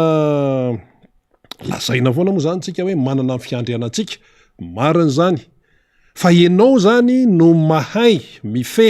an'izay ho tompontsoan'ny malagasy fa raha fifanarahana tsy mitondra tompontsoan'ny malagasy fa vao mainka mamono ny malagasy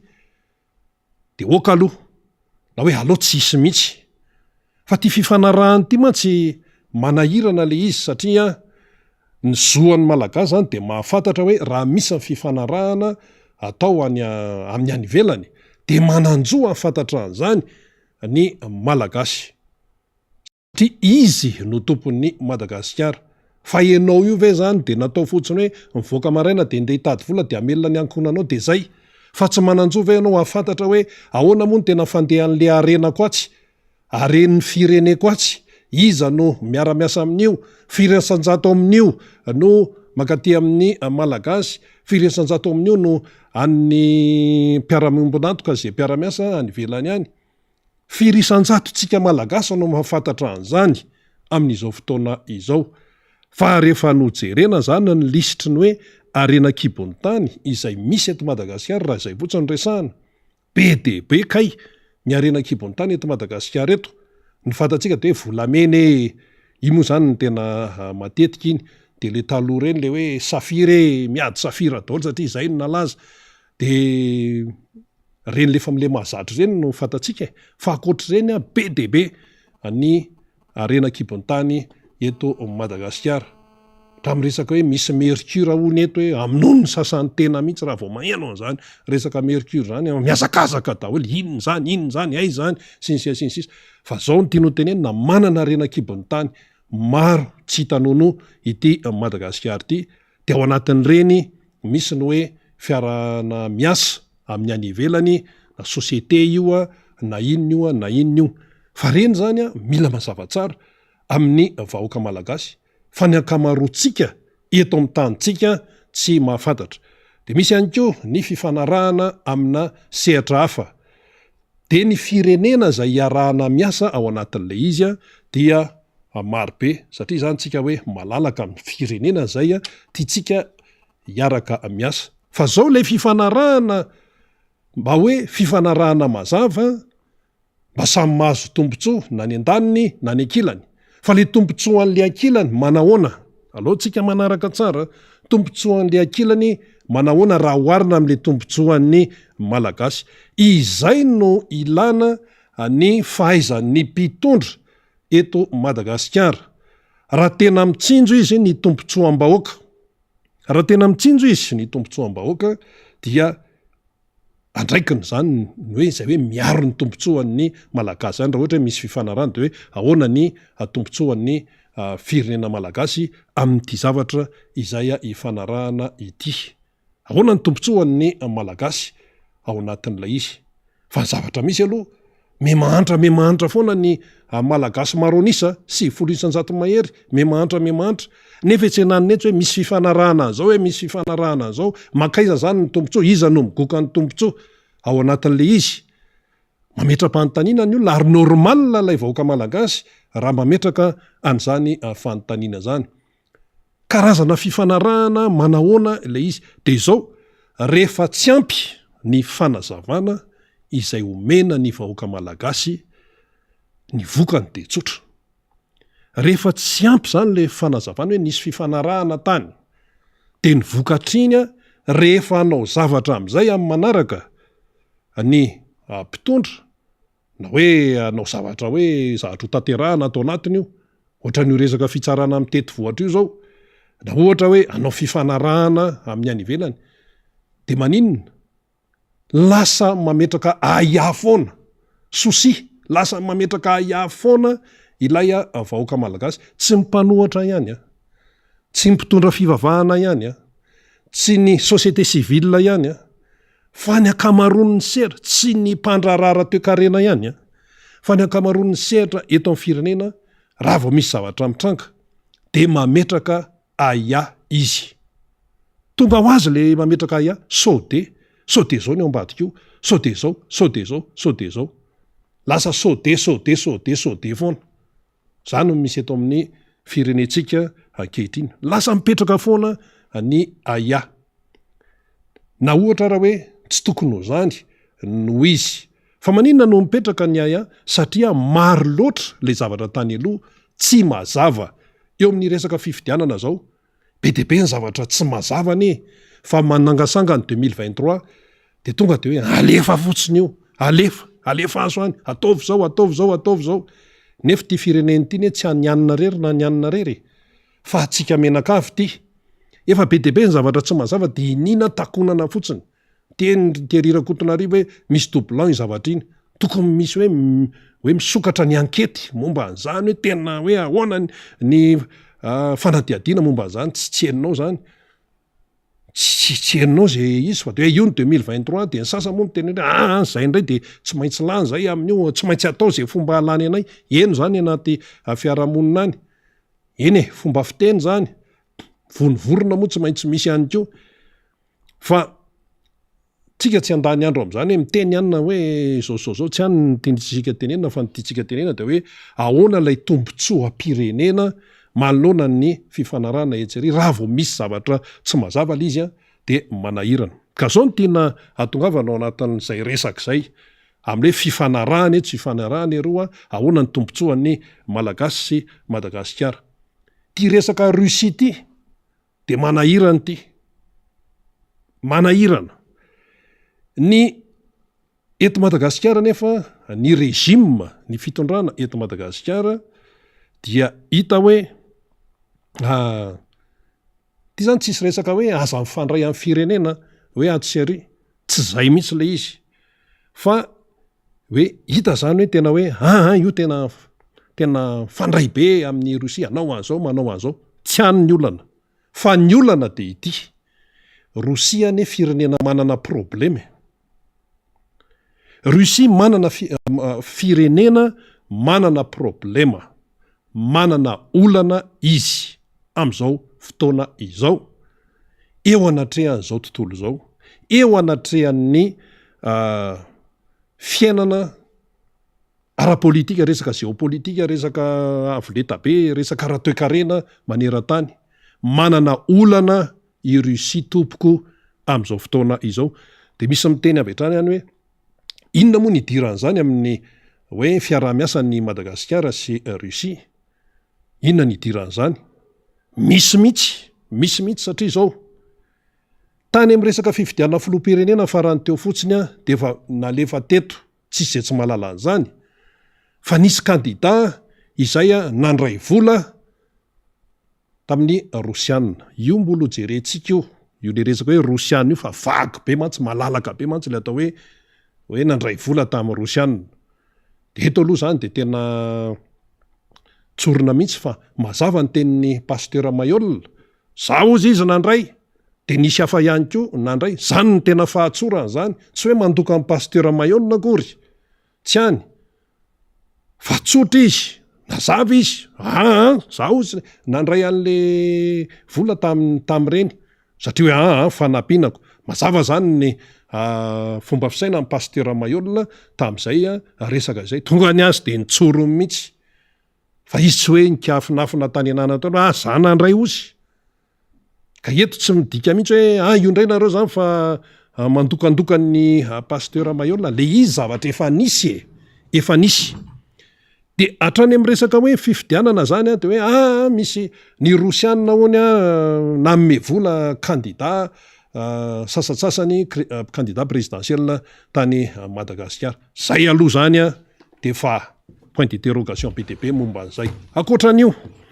de nisy indray fifanarahana ratafika teo amin'ny Rusia sy Madagasikara izay fosiny zany izy io tamin'ny 18 janoary 2024 tamin'ity taona ity zany de hoe miatra amin'ny volana marsa 2024 efa miatra zany zao izy io tsy any ny olana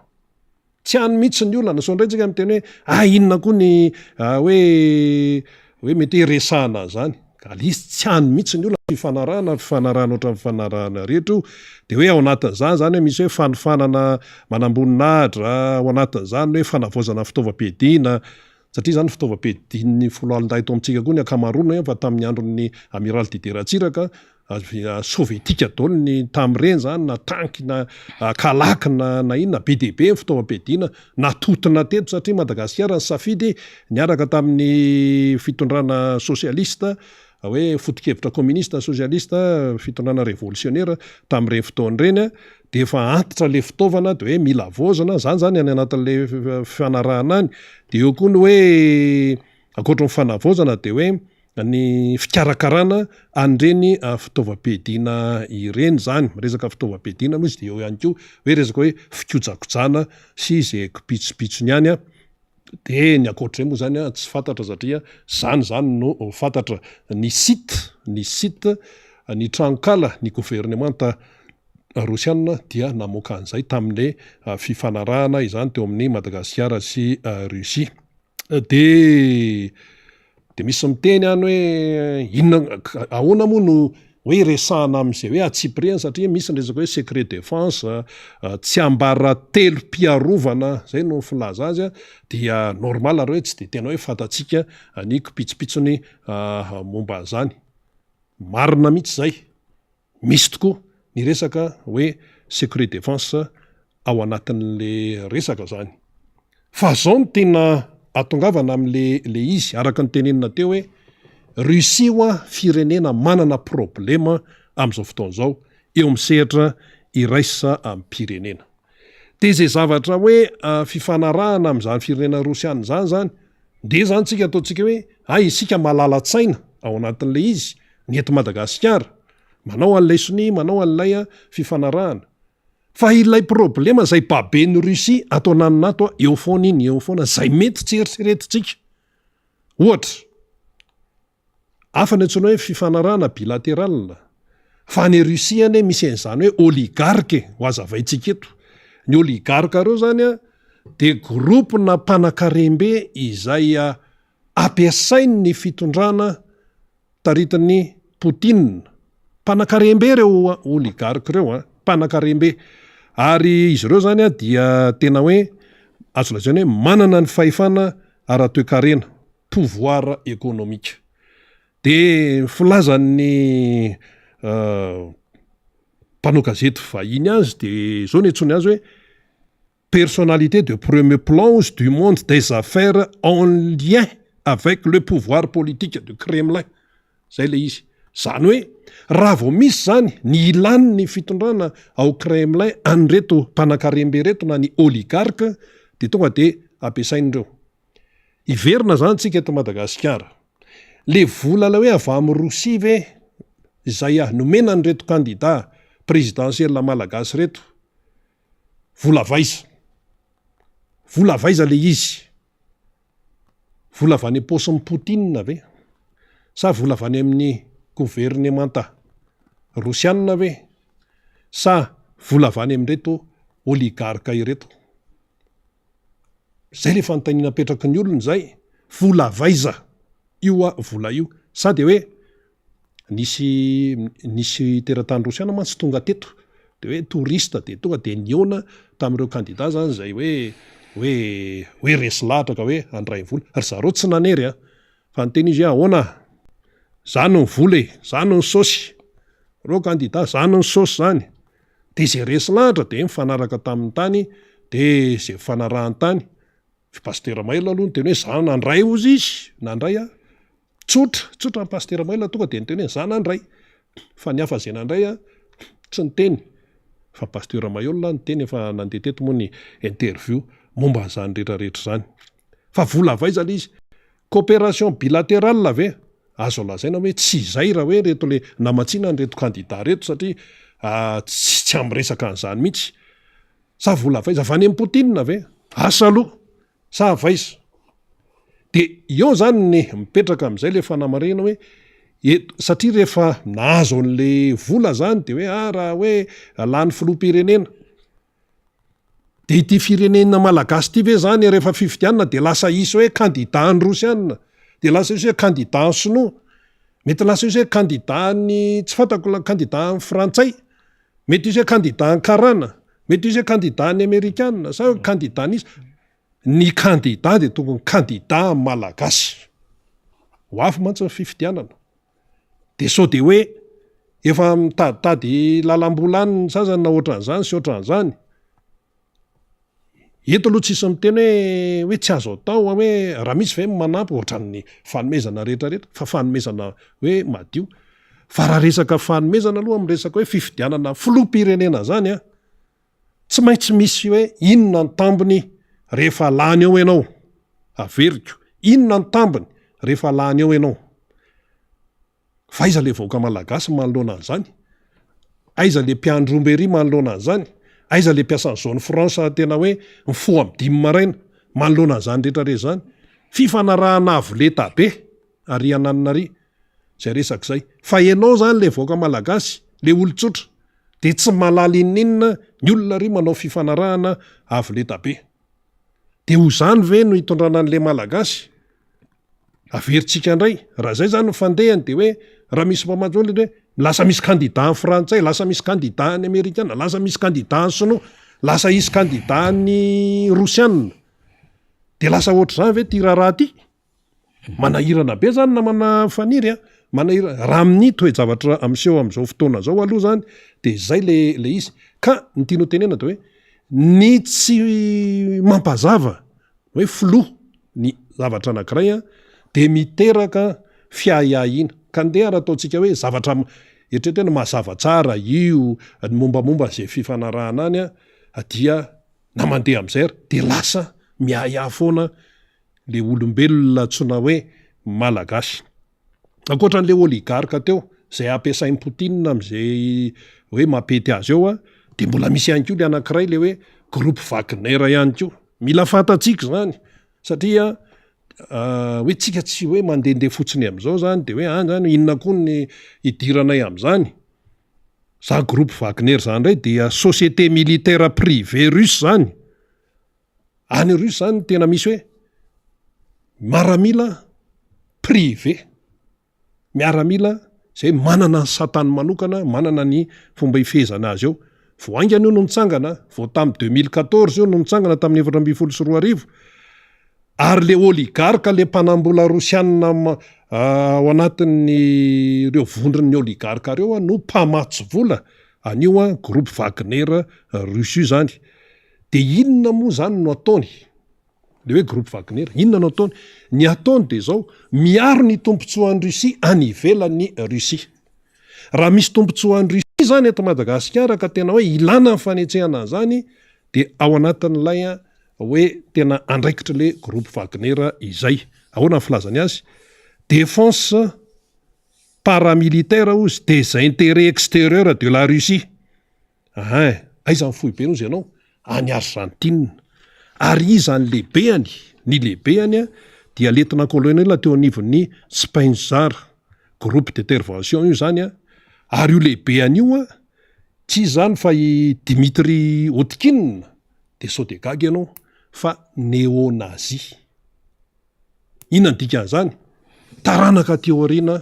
makamamy ny foto-kevitry Hitler. Zany ny atao hoe néo-nazi. Zany ny no mpitatana zany hoe groupe Wagner zany zay miaro ny tompontsoa rosianina gauche et droite maneran-tany. Ka zao le izy, hotsika hoe ina moa ny hoe idira Madagasikara am'izany. Izy tsy de hoe zay ny itondrana azy, fa ny tiano tenenina fotsiny de hoe rehefa manao fiaraha-miasa zany, rehefa manao fiaraha-miasa amin'ny any ivelany de mila dinihana tsara. Ny tokony atao anto zany de hoe ahoana ny mba tompontsoany reto malagasy ireto. Fa sao de fiaraha-miasa iteraka olana ho atsika. Zao ne zany zao, tsika zao sanganehany. Indroa tsika nanda ny fanameloana ny fanafihan'ny Russie ny tany Ukraine. Indroa no nanda teo misehatra irezam-pirenena. De zay mahatonga ny tandrefana misy ny Amerikanina sy ny vondrona Europeanina hoe tena lasa mangatsitsika amin'ny fiaraha-miasany amin'ny Madagasikara. Lasa misy tsingipaingotra foana atsy ka tsingipaingotra atsy ka tsingipaingotra ery. Satria tsika tsy mijoro mazava tsara teo amin'iny fanapa-kevitra iny hoe zay sady tsy momba ny atsy tsy momba ny ary. Nefa tam'le vao anapa-kevitra Madagasikara de ny ambassadeur rosianina nefa nakany, niazakazaka nakany amin'ny ministra ny raharaha-mbahiny malagasy tam'le hoe anapa-kevitra zany Madagasikara ny tanina hoe ahoana ny hevitrareo tonga de sanganehana de ohatran'izay ny tena manahirana eto amin'ity firenena ity tsy mazava ny fifanarahana eto sy eroa i Rusia ao anatin'izay rehetrarehetra zay izy a de manana problema hoy isika zay zany no tena fipetraka iny namana faniry dia tsara ho fantatry ny olona ny momba an'izay a fa ny zavatra ohatran'ny tony a de zavatra saripady ka hitantsika moa zany nytoy an'le izy a fa izay no fandehan'ny raharaha am'izao fotoana zao Rusia zany zao de misepitra eo amin'ny ady any Ukraine any satria mitsoka mandositra ho resantsika toizantsika mihitsy zay rina fa itsika moa mitazona ampijery sy mipiaino atsika fa misy vaovao ambirotsaka hitantsika tamin'ny compteny filohan'ny synady zany hoe filohan'ny syndicat ny administrateur civil eto Madagasikara Andriamatoa Paolo Emilio Raoulonarivo Solonavalla de nanaitra atsika ihany le izy de veritsika fa hovakina zany satria misy trangandravatra amseho zany manahirana ny tsiromandidy am'izao fotoana zao faritra Bongolava eo amin'ny préfet sy ny gouverneur efa nresantsika lavabe tiky zany ary Raoul efa miresaka an'io foana teto fa ny faneho-kevitra zany zay nataon'ny filohan'ny synady de zahantsika vakiny eto zao de arahantsika akaiky io raharaha io zao nresahany vao aingana teo atsasakadiny zay no niretsahany ty faneho-kevitry ny filohan'ny synady marina fa matanjaka sy tsy azo atao ninina ianao Andriamatoa gouverneur amin'ny faritra Bongolava fa aza etraketrahanao loatra amin'ny préfet ny asany nataony mihevitra anareo ho iza sy aiza moa ianareo io efa nanao amboletra ianao hanao revue militaire tamin'ny 9 mars nefa tsy ianao no tokony ianao izany fa ny solotena mpanjakana de préfet fandresahany Raoul teto mihitsy zany no vingavingainao tao amin'ny fahitalavitra sy radio anankiray ny préfet ny Bongolava fa tsy nanome anao tsy nanome anao hanatrika ny 9 jona 2024 ny lalàna tsy mamela anao hanao izany fa tsy ny préfet izao ianao mitatitra olona hitokony asany alina ny préfet ny Bongolava satria tsy manaraka ny baikinao hony ianao angano lehibe ny préfet ento eny amin'ny zone rozy reo olo reo raha afantaranao reo olo reo hafantaranao azy veritsika eto eny amin'ny zone rozy reo olo reo hafantaranao azy reo olonao reo olonao reo hafantaranao azy mangataka ny paka fa misy mera tsy maty manota ao Bongolava ao misy olona ambony miaro azy ireo efa netitsika teto koa zany vaovao zany mba asio fifanajana ihany marina fa anareo fa efa n'Andriamatoa gouverneur amin'ny Bongolava anareo ny basy fa mba mieritrereta ihany sao tratro ny patsa iray tsy mivava tompoko manao provocation ianao Andriamatoa gouverneur satria akaiky ny filohony ary olony atoko matanjaka fa de aza mangaro biby andavaka loatra re tompoko mba manana aptitude sy compétence en matière d'administration territoriale ve ianao ho atsika administrateur civil zay kely mahazo toerana sy pisolelaka fataro marina sy nihitsiny sao hanenenana ho an'ny mpanendry sy mpanala esorindray ny préfet Bongolava de ho hitatsika ny toy ny tantara masina ny tandrazana masina ny corps des administrateurs civils anahirana zany raha koa raiky aty masika le président ny synady Andriamatoa Paolo Emilio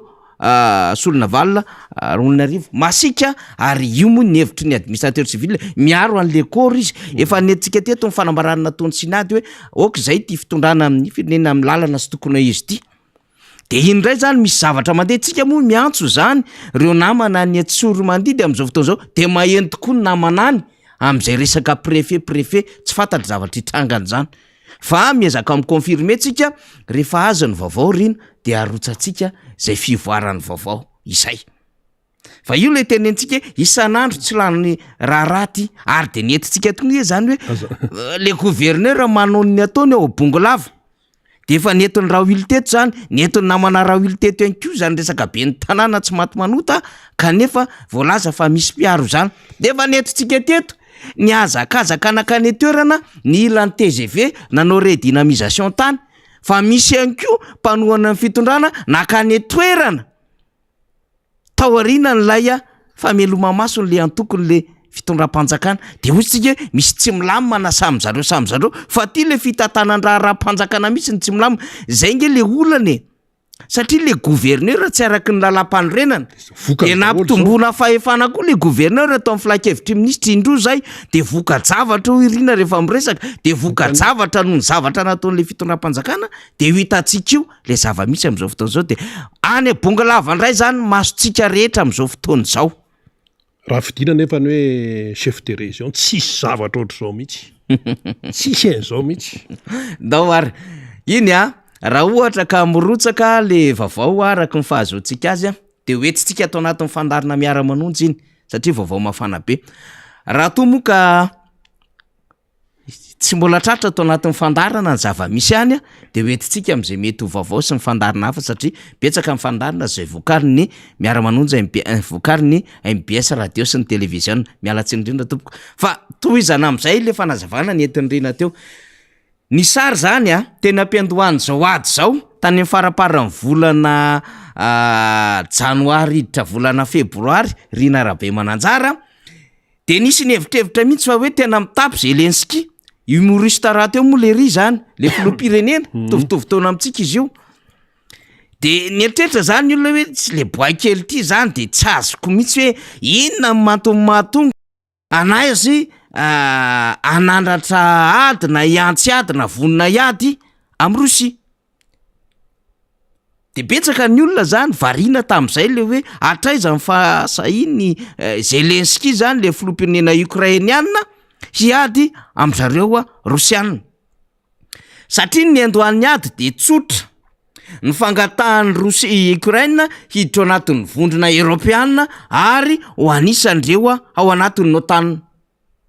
Zay ny endriky ny fiandohan'ny ady zay tsy neken'ny Rosia io satria Rosia zany de tao anatin'le bloc soviétique reo. De misy firenena maromaro mpikambana ao anatin'le bloc soviétique le URSS taloha. De vao maty vao aingana vao tamin'ny volanty Mikhail Gorbachev zay anisany nanangana sy nametraka ngezabe am'izay vondrona URSS zay fa tsy navita n'le mission koa nefa Gorbachev no ny antony maro samihafa zay nampalaza n'le glasnost sy ny perestroïka. Lampalaza n'le ady mangatsika fa tsy tafavoaka zany iny de ravy iny Boris Eltsine nanongana azy tsy makantsontsika ifandresantsika teto zany. Fa Russie zany de azo lazaina fa le firenena matanjaka be mihitsiny tao anatin'le bloc ny soviétique. De manarakaraka ny Russie Ukraine. De Ukraine koa manana ny tanjaka raha toe-karena mazana be fa mieritreritra foana hoe mbola tokony feheziny Russie no le olana eo am'le Donbass sy Crimée. Zay le olana. Ary hoe raha mahazo tanjaka ao anatin'le vondrona Europeana Ukraine ary raha tafiditra ao anatin'le OTAN dia tsy vao maîtriser ny Rosia tsony reo firenena kely zanajanona be da be zay nanodidina tao anatin'ilay firaisana soviétika fahiny fa mbola hananany tanjaka ara-toe-karena sy ara-tafika amin'ireo faritra rehetrarehetra eo. De tsy nilefitra mihitsy ny hatramin'ny farany ny Ukrainiana satria mba manana fahaleovan-tenany amin'ny firenena izy. Zay vao tsela akory nahazony an'izany ary nisy révolution nangezabe 2004 de nitsabahan'ny Rosia foana kotry Madagasikara ary moa tsabahan'ny Rosia. Maika fa eo akaikely eo ny Ukraine eo nitsabahany de misy an'le victoire anankiroa ray le napetrany ray le naonga ny Rosiana tamin'ny fanongana mpanjakana. De ity zany misy an'ity Zelensky ity am'izay manao mokondoha miaraka amin'ny Europeana sy ny Amerikana de tsy zaka inga Vladimir Poutine de mandeha ny ady hevitra rehetrarehetra. Finalement décidé ny Rosiana zany fa anafika any Ukrainiana mba hampilefitra azy ao anatin'izay ady hevitra rehetrarehetra zay. Aloha fa manana ny ady hevitra rehetra eo amina géopolitika ambonin'ny tany koa le Vladimir Poutine zany. De nandeha le ady de nieritreritra ny rehetra ho an'ny tanjaka ara-tafika dia mazana be le Rosia. Ny industrie amin'ny fitaovam-piadiana moa zany na ny Alemana efa avo leta be, mitovy amin'ny Amerikana, mitovy amin'ny Sinoa, mitovy amin'ny Korea Avaratra, le tenenirina matetitetika eto amintsika eto tanàna Boakely, Kim Jong-un. Fa rehefa mandeha le ady dia nanatona tsikelikely ny encercler zareo tao. Le Kiev tafiditra Mariupol, Kharkiv tafiditra tany amin'ny toerana marobe tany amin'ny territoire ny Donbass, ny Donetsk sy ny sisa rehetrarehetra tany. Longasa izy moa le tanàna ray indrina. Ary nandeha amin'izay le fahampotehana dia nitsoaka le vahoaka ukrainiana dia nisy ihany nanandrana ny verina. Luhansk. Dia nisy ihany le nanandrana ny verina. Dia misy le couloir humanitaire sy ny sisa. Fa tatsy koa le vonona Europeana nitendraka nanametraka an'le ankivy ara-toe-karena ho an'le Rosia.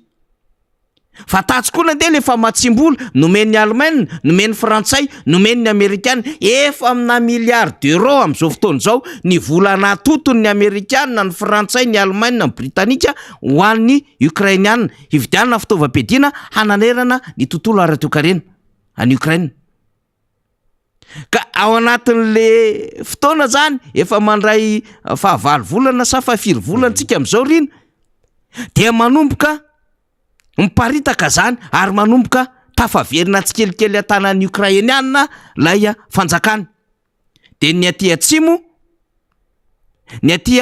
atsinanana.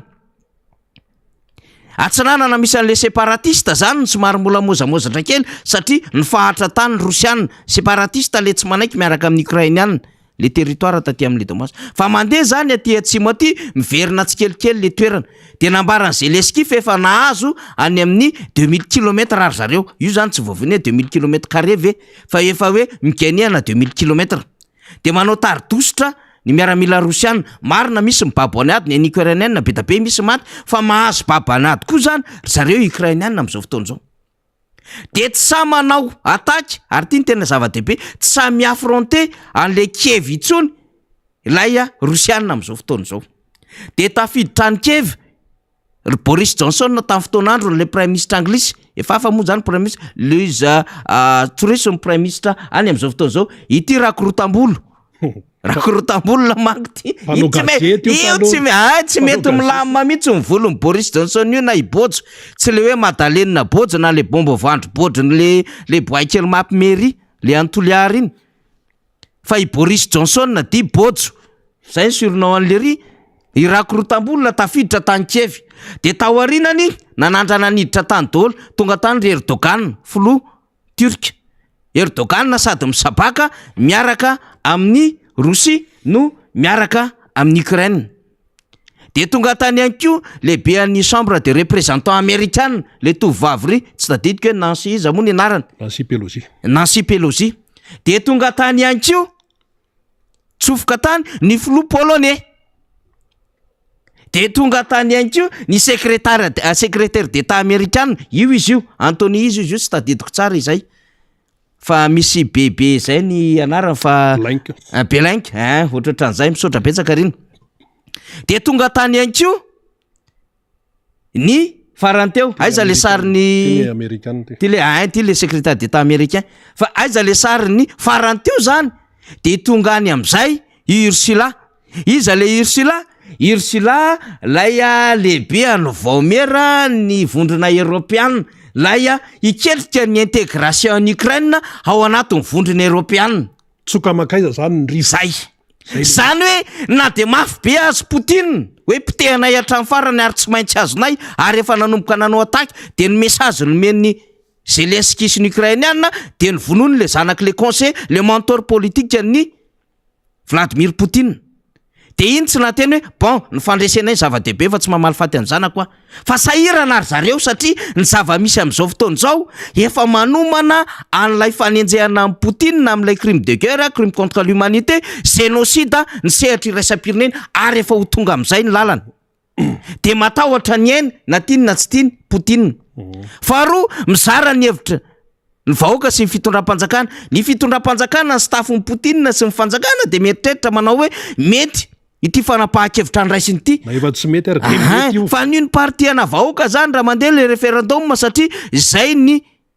adevitra mivoaka am'izao fotoana zao hoe atsaro ny ady seselfe fa zao ataovy ny référendum hoe keny voaka ve ny fanafiana ny ukrainiana de fatapatatry zareo fa tsy manaiky le vahoaka. Nisy fotoana nanao démonstration Vladimir Poutine hoe andamosy ny vahoaka rosiana fa tsy zay nefa zavatra mitranga de manomboka mizara le adevitra de mailo tsy sa manafika tsy sa mitsofoka ny Kiev de tonga ny Kiev daholo malalaka zany lay chef d'état secrétaire d'état filohana vondrona européenne amina resaka vomera moa zany marimarina kokoa fa tsy hoe vonona européenne zany amina resaka fampidirana ho mpikambana ao anatin'ny lay vondrona malagasy ahoana am'zany andraso ho avy amisy tsika sirina ho avy any tsika sirina izany malagasy am'zany mirona misavoritaka Poutine zany de rehefa misavoritaka dia lalaoviny le BRICS. Le BRICS moa zany de fantatsika tsara fa teto laya G7 G20 fa tato misy le BRICS io zany le Brésil eo le Russie eo le Inde eo le Chine eo le Afrique du Sud. De am'izao fotoana zao misy an'le organisation ndrasy vakiko kely manko le satria ity ny tena important be nanomboka le fivorina hatramin'ny omaly le fivorina de mitoy androany de manampy arainy ao anatin'le izy satria misy an'lay organisation mandeha any am'izao fotoana zao de le hoe organisation de coopération de Shanghai OCS. De io organisation io satria structure économique izy io sady structure militaire de manatena ny azo tosika any zany satria tratran'le ankivy lay Rosia miaraka amin'ny Poutine de io ny lalaoviny satria io mazava ho azy amin'ny hoe organisation de coopération Shanghai azy de miaraka amin'ny Chine le izy OCS zany de io efa miforona tamin'ny 1 ka mba hafa miaro tena zany rina satria ny lalaovana ao anatin'izy io de hoe ahoana ny azona mametraka sécurité sy stabilité ho an'ireo territoire zay ho an'ny Russie sy Asie centrale sy Chine. Tsy mifanalavitra manko zany Asie centrale Chine. De ao anatin'izay le adevitra mandeha am'izao fotoana zao. De ao ny efa mpikambana satria misy 10 mpikambana ao anatin'le OCS zany. Akoatry ny Chine, Inde, dia Kazakhstan, dia Kyrgyzstan, dia Pakistan, Ouzbekistan, Russia, Tadjikistan. Reo zany lay zanaka firenena lay fony firaisana sovietika taloha reny. De anisany zany andray anjara anatin'le fionana Iran, io moa le fakaiky an'ny Russie hatram'izay, de Biélorussia, de Mongolie, io ty am'le Asie centrale reny. De anisany zay mieritreritra zany hiditra ao anatin'le OCS i Turquie, Azerbaïdjan, Armenia dia Turkménistan zany. Titsika resana am'zany de tsotra sahirana le Vladimir Poutine satria mafy be le tosika le européenne sy le américaine ary manomboka mahazo aina le ukrainiana de tafiditra ao Kiev tsisy problème ary manomboka misitaka le miaramila rosiana de miaro mivatany sy ny aina aloha zany le drafitra apetraka le Vladimir Poutine fa naizanina zany mametraka am'le coopération amina firenena hafa de manomboka mivoaka am'izay ny ataka mahazo an'le firenena zay everina zany fa miray petsapetsa any Rosia de zay ny fanadihadina nataon'ny sapapitsiklovana amerikana iny le nambara fa misy firenena 20 nanomboka 2014 vatsiny izy ireo vola manodidina ny 300 millions de dollars na 295 millions d'euros de fa matsimbola politika makasika indrindra ny fifidianana volan'izy ireo eo le izy mipetraka efa napetraka ritra teo oligarque fa tsy volan'ny Poutine sa gouvernement russian sa volan'ny Poutine de io izy io Russie uses 300 millions de dollars pour influencer des élections étrangères. Ça va payer zany. Depuis 2014, nanaovan'ny Russie izy ity. Depuis ny Amerikanina am'izay. De ivoko am'izay le hoe iza le firenena nasana nameloka ny Russie tamin'ny fanafiana nataony Ukrainiana. En Ukraine plutôt. Ukrainiana manko fa sady firenena no misy vahoaka ao. le olona ao anatin'izay fa Ukraine le fanjakana zany zay. De mametraka izy am'izao tam'le fanadihadiana navoakantsika omaly ny amin'ny hoe ao Madagasikara, ao Albanie, ao Bosnie, ao Montenegro. Fa misy maro mbola 12 ao anatin'izany. De name ohatra kely izy fa mbola mitoy le fanadihadiana ary apozintsika ivoaka amin'ny herinandro le izy rena satria efa nahazotsika efa nienitsika. Fa mbola 500 millions de dollars, 500 000 dollars zafady navoaka ho ana antoko politika ray tao Albanie. Fa ivoaka tsikelikely am'izay io ho fantatra. Satria efa nelo lalana zany ny fanadihadiana ohatra ho an'ny Madagasikara nataon'ny Gaël Bourgia. De nisy candidat sy candidaty maromaro tafajabaka tao anatin'le fiarahana tam'le Rosianina. De le Rosianina eto mipetraka fanontaniana oligarka sa Wagner. Fa ka Wagner moa de piasan'ny oligarka ihany. Takan'ny hoe Rothschild, Groupe Bilderberg. Mbola tsy resako atsika zany fa enjana be koa rehefa miresaka am'izany. Hoe izy reo groupe reo, mpanambola izy reo mampiasa reo.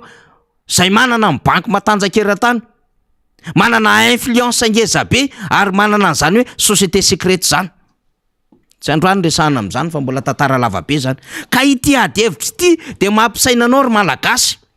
Fa matoa namoaka fanadihadiana ny sampapitsikilovana Amerikanina.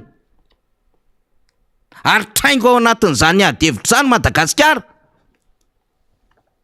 Ary mbola misy lobby inona mandeha samy hafa ny amin'ny hoe nalahelo zay fa tsy mba anisan'ireo nanameloka ny Russie anareo voaingana zay. Ary hoe manomboka ilatsaka ny sazy ho an'ny Madagasikara noho zay position raisin'ny Madagasikara zay. De arao tsara ary ny baolina. Satria tsy maintsy ho tonga any fahareseny Poutine sy ny Rosianina. Ary rehefa ho tonga any tsy anana mahay misy tsony ho an'ireo firenena zay niaraka tamin'ny Russie. De raha misy olona zany miteny manao hoe mahita firenena hafa hividanana petrolina mba amin'ny vidiny mora apetratsika amin'ny fanontaniana aizy ireo. Ary firenena izy io. Mbola tsy teny atsika.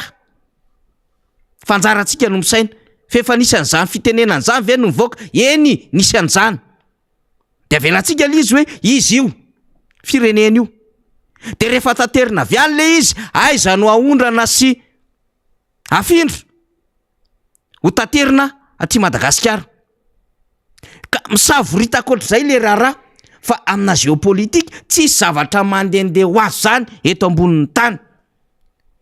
De zay le nipemezantsika ngerina hoy hoe vivim-bola mba azon'le malagasy, azon'le Madagasikara 31 millions de dollars, 14 millions d'euros. Mine de rien. Vous avez débloqué 2 milliards 700 millions de dollars zao ny Amerikanina ho an'ny Ukraine. Raha volana totana tamin'ny Ukraine tompoko amina milliards de dollars. Ary tsy tanono io le secrétaire d'État américain Anthony Blinken. De io le izy 2,7 milliards de dollars débloquena ho an'ny Ukraine. Mba hafahany miafy an'le ady an'ny Russie. Talohan'io efa maro be amina milliards de dollars narotsaky ny Amerikanina de migainetsy kelikely izy am'izao fotoana zao. De eo am'izay ianao le sababaka teo. Le nieritreritra fa hoe niaraka tamin'ny Rosianina Ilze Parsa de mampiasina malagasy eo. Ho tafaverina io de ozony Rosianina hoe aza mitsabatsabaka ny anareo tsy anareo ry frantsay fa avereniny amin'ny malagasy fa malagasy ny Ilze Parsa de ozy izy anao miaraka mitatsinanana mety fa tsy nitandrefana tsony. De lasa ianao manao fifanarahana ratafika. Na mbola natongavan'le fitaovam-piadiana teto tamin'ny 2018 ary mbola adevitra be hoe taizy reny. Nanaova parlemanta fanadihadiana. Zay nanaovan'ny Sénat reo olona fanadihadiana hoe aveza reny fitaovam-piadiana reny. De iny ianao nandrotsaka ny taratasinao tsy momba anatsy tsy momba ny eroa zavatra fa nefa nandrasana aminao. De ohatrany ianao le niteniteny foana tamin'ny 2019 nanongam-panjakana ho an'ny Guaido, le boay kely, le député tany Venezuela iady an'i Nicolas Maduro de taitaitra nahitan'iny 32 ans, 33 ans ho an'ny Guaido. Ka sa izy manao zavatra ohatran'izao de ndao mba anao fanambarantsika au nom ny vahoaka malagasy zany hoe tena makasitraka an'zany coup d'état nataony Juan Guaido eto nefa ianao tsy makasitraka an'zany fa zay mieritseritsika rehetrarehetra lazainao fa coup d'état fanakorontanana politika nefa le Juan Guaido misy fanjakana mijoro Nicolas Maduro any Venezuela manao coup d'état le Juan Guaido de mifélicitenao lasa ianao manao fanambarana iny mbola ataontsika vary mangatsika mihitsy iny riny tsy avelantsika mihitsy iny de asian'ny firenena de inona gainy antsika le Venezuela nefa zao am'le resaka Juan Guaido zay le izy ianao tsy mahalala akory ny ianao hoe iza tsara de ahoana nylay tantara nylay Venezuela manomboka taty amin'ny Chavez Hugo Chavez de nitoy le izy nakatiany Nicolas Maduro lay napetraky iza moty mazava be napetraky Chavez ohatrany hoe Fidel Castro nametraka ny Raoul Castro de ato izy mananganady manangambovona amin'ny fisiny reto olona reto de Juan Guaido zany no anaovany iny nge raha hita amin'ny faly izy de tadiavy kely faly 2019 iny fanambarana nataon'ny fanjakana manohana ny etsika nataon'ny Juan Guaido olona mpanonga-panjakana ny Venezuela resa amin'ny fifidianana pitarika teo anivon'ny anteny meram-pirenena de zany ny fomba fisainana sy fanaovana politika le mpitondra malagasy de io izy tafajabakeo de raha ohatra am'izay zany mipotra amin'ny faharesen'ny Russie Vladimir Poutine narina de ho aiza am'izay ny ametrahany retolo retony tongony satria tsy maintsy hanao an'le règlement de compte am'izay an'le firenena nampome matanjaka de ianao miala maro de ahonozy Madagasikara zay raha mitrango zay de mikisakary ianao hoe zay fotsiny fantatray sady tsy hainao ny politika anatiny tsy hainao ny politika ivelany diplomasia amin'ny fangorona posy ny hain'ny fanjakana aiza misy sosy aiza misy akoro azo atao hanodinana vola eto Madagasikara ka ahafahan'ny ekipa rehetra mahazo manger dipany zany avy amin'le 10% mbola ho avy eo hiada koa nazavan'izany fa mampime le fomba fiasan'le fitondram-panjakana zay manko le tiatsika azavaina izy teo ara ho akaiky tsara fa manomboka mikisaka tsy sa manao ataka tsony an-Kiev zany Moscou am'izao fotoana zao ka rehefa tsy sa manao ataka tsony izy dikan'izay niemitra izy ny anazy zany tadiavina anatin'ny tablana négociation de tsotra hoe tazominay Crimée aza tsabahanareo Donbass de veriny fa zay zany ny gainadevitra fa tiana na tsy tiana aloha miverina ao a Ukraine tsy kelikely am'izao fotoana zao no vahoaka Ukrainiana mahita an'le force le mokondohan'ny Zelensky hoe ndao ho ampinaranga le tarya fa ay tena tia tanindrazany ity Zelensky ity hanany vadiny tsy nety niala taminy zany moa somary nakisany kely fa mivadiny miara-maty amin'ny tao fomba fiteny zany irandry dainta aloha zany miara-maty amin'ny tao zany de miara-maty eo mivadiko tsy avelako irery fa mety zany le tetikady mety le fiarahana le fine de zay ngely izy rehefa kelery ianao de zay aza miala amin'ny be sy ny maro fa tsy ianao ndrainy de ho mafy be eo eny eto Madagasikara de zay manaiky ampitahorinareo tsy zay mihitsy ny aloha zany miala tsiny zay manaiky ampitahorinareo amin'ny gagazo sy ny rehetra any zany baba fa tsy aty de reny le mitsatsaka le maneho hevitra le vao miteny de hoe cybercriminalité le va manao zao ka tsy maintsy misy malagasy mijoro eo de efa manomboka mazava am'izay mise décantation rehefa tena zoiny zany resaka zany mise décanté tsy kelikely eo am'izay le fahaizana sy tsy fahaizana sy le tsy fahaizana mandrindra sy lay mandamy man'le raharaha de eo le tenentsika rina hoe ny atao anatin'ny ara-motsy vahita amin'ny manao azy maika ny any ivelany rina arabe mananjara eny ary mbola hijana kely am'izay resaka zay any sika mitipitina azy fa andre mato hiada ihany keo fa tonga ao zany hoe izany no mpisehatra farany atao anatin'ity miara-manonja MBS Radio Madame ity anio ity mbola namana faniry no hiaraka aminy eo de manomanomana eo zareo de za metrametraka kely an'le resaka teo resaka diplomasia mantsy izy io no namana faniry de zao mantsy le fanontaniana hoe mitsoka makaiza zany zao ny rivotra makany amin'ny Ukraine sa makany amin'ny Rosiana de hoe makany amin'ny Ukraine zany zao a ary Russie zany zao a efa manomboka sahirana ny Russie na tiatsika na tsy tiatsika zay zavatra mitrangany fa ho an'ny Madagasikara manokana inona no vokatra zay ny vokatra zay de izao i Madagasikara miara-miasa amin'ny mpamatsy vola mahazatra ny Amerikana ny vondrona Europeana miara-miasa am'ireo ny Banque Mondiale ny FMI sy ny sisa zany ny mpamatsy vola mahazatra zany de tsy ekilany koa i Madagasikara ny mpitondra fanjakana io a de miara-miasa amin'ny Russie sy zay iara-miasa any de moa ny fiara-miasan'ny Russie sy Madagasikara nefa naharitrela tamin'ny andron'ny RSS sy ny sisa eny zay fomba filaza azy any fa ny zava-misy am'izao fotoa zao de mametraka hoe Russia dia firenena manana problema isika nefa ohatra misalegy miaraka amin'ny ankehitriny tsy misy manakana mihitsy hoe tsy mahazo miara-miasa amin'ny anina tsy mahazo miara-miasa amin'ny anina fa anjarany tompona andraikitra sy mipitantana eto amin'ny firenena no mijery tsara hoe aizany mahasoa an'ilay vahoaka koa manoloana ny toe-javatra ariananina de mety teny hoe ka zay nenina tonga le hoe neutralité hoe tsy momba ny Russie tsy momba ny Ukraine fa tsy mety amin'ny tandrefa an'izany fa isaky ny mandeha zao de ny vola avy any amin'ny tandrefana foana aloha mbola tena miasa eto Madagasikara na tiana aloha na tsy tiana am'izao fotoan'izao aloha marina hoe misy ny fiara-miasa bilatéral amin'ny firenena samy firenena fa mbola Banque Mondiale mbola FMI mbola vondrona Europeana mbola zao zay aloha no mbola misongadina de misy hoe fiara-miasa miara-tafika amin'ny Russie sy ny sisa de anjarantsika zany no mandanjalanja le izy dia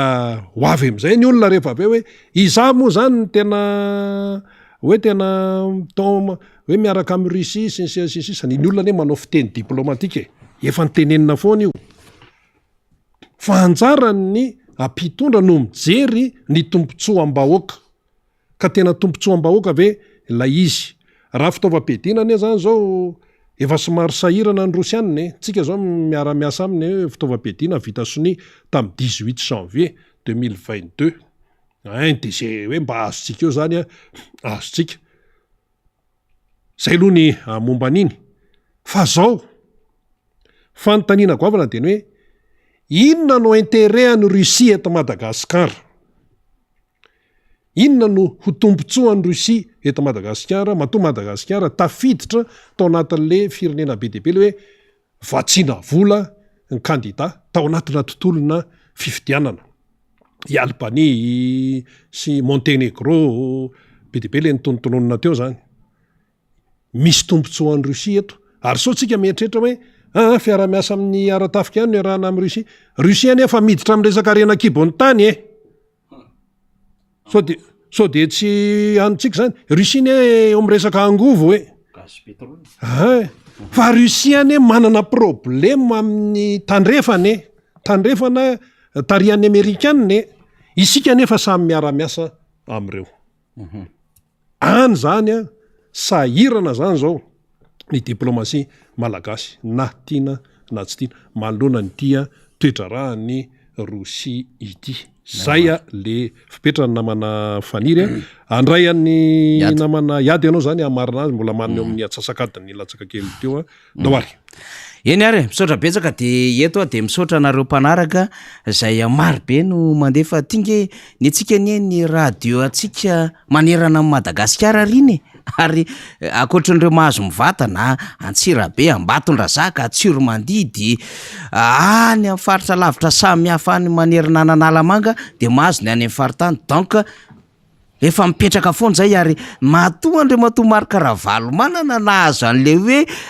vato roa tapitrisa 2 millions mahery fa mbola nisan'le doublon moa zany nataony sasany tsy lany ingany sasany raha ohatra ka tsisy doublon fa niasa mafy zany ary zay ny ilaivana antia MBS radio sy télévision ty tikan'izany tsy hoe miasa ato anatin'ny Facebook na ny YouTube rery isika fa manana ny radio sy ny fahitalavitra isika ary indrindrandrindra moa raha miverina ny fahitalavitra amin'ny alalan'ny canal 7 sy ny parabole sy ny Star Times maika tsara zany etotsika somary miadrese ihany am'le mampimetafiditra anaty commentaire n'ilay paziny MBS ao fa sakamalo sy avo samy manana ny anitra ho azy ary zay ny antom-pisitsika dia fitaovan-tserasera'ny antoko ity de hitondra sivoy am'izay hevitra lehibe zay ka anisany ngezabe tam'izany ny fahazony ny filomarikaravalo manana n'le vato roa tapitrisa ka raha iny vato iny zany tsy nahodikodina ny any sasany tsy nampitombony mazava tsara filopireneny nga marikaravalo manana fa mbola tantara am'toy io ary zay ny antony mahatonga antsika mahay loatrany alohan'ny andraisana ny ada ny teny tamintsika tena mpiantoana fa hoy aho hoe nisy tompon'andraikitra zay lehibe anantoko zay tao anatiny fitondrana io tamin'ny fotoanandro kanefa mahatsapa sy mahita am'izao fotoana zao ny zavatra tsy mety ataon'le mpitondra fanjakana ary miteny amin'ny faneho-keviny de veritsika fa rariny sinitsiny zany ny aminy hoe tsy isika etianivon'ny fanoherina na ny tim na ny RMDM na ny panorama na ny FLM na ny otrikafo sy ny rehetrarehetra ihany mahita tsy fanjariany le fanjakana ka mba tsy hana sikoetana antsika ho mpanohatra bitolo fa zay niaraka atao ihany koa de mba mahita ny aminy hoe misy zavatra tsy mety ao anatin'le fitantanana n'le firenena Andriamatoa Ajo Andriananarivelo zay filoha nasionaly ny antoko malagasy miaramainga no naneho hevitra dia nosotomitsika tamina fitalavitra tsy miakiny zay faneho-keviny zay hoetitsika atao anatin'ity fandarana ity ndao ary fanjakana voalohany indrindra mahafantatra ny andraikiny amin'ny mahafanjakana azy ary mahafantatra ihany koa ny andraikitry ny ambara tonga pahefana rehetrarehetra ary manaja an'izay zay ny fanjakana ny fahefana ifampizarana fa tsy hoe ny fanjakana no anatanteraka ny zavatra rehetrarehetra nefa tsy ho vitany zany satria matoa napetraka ny rafi-panjakana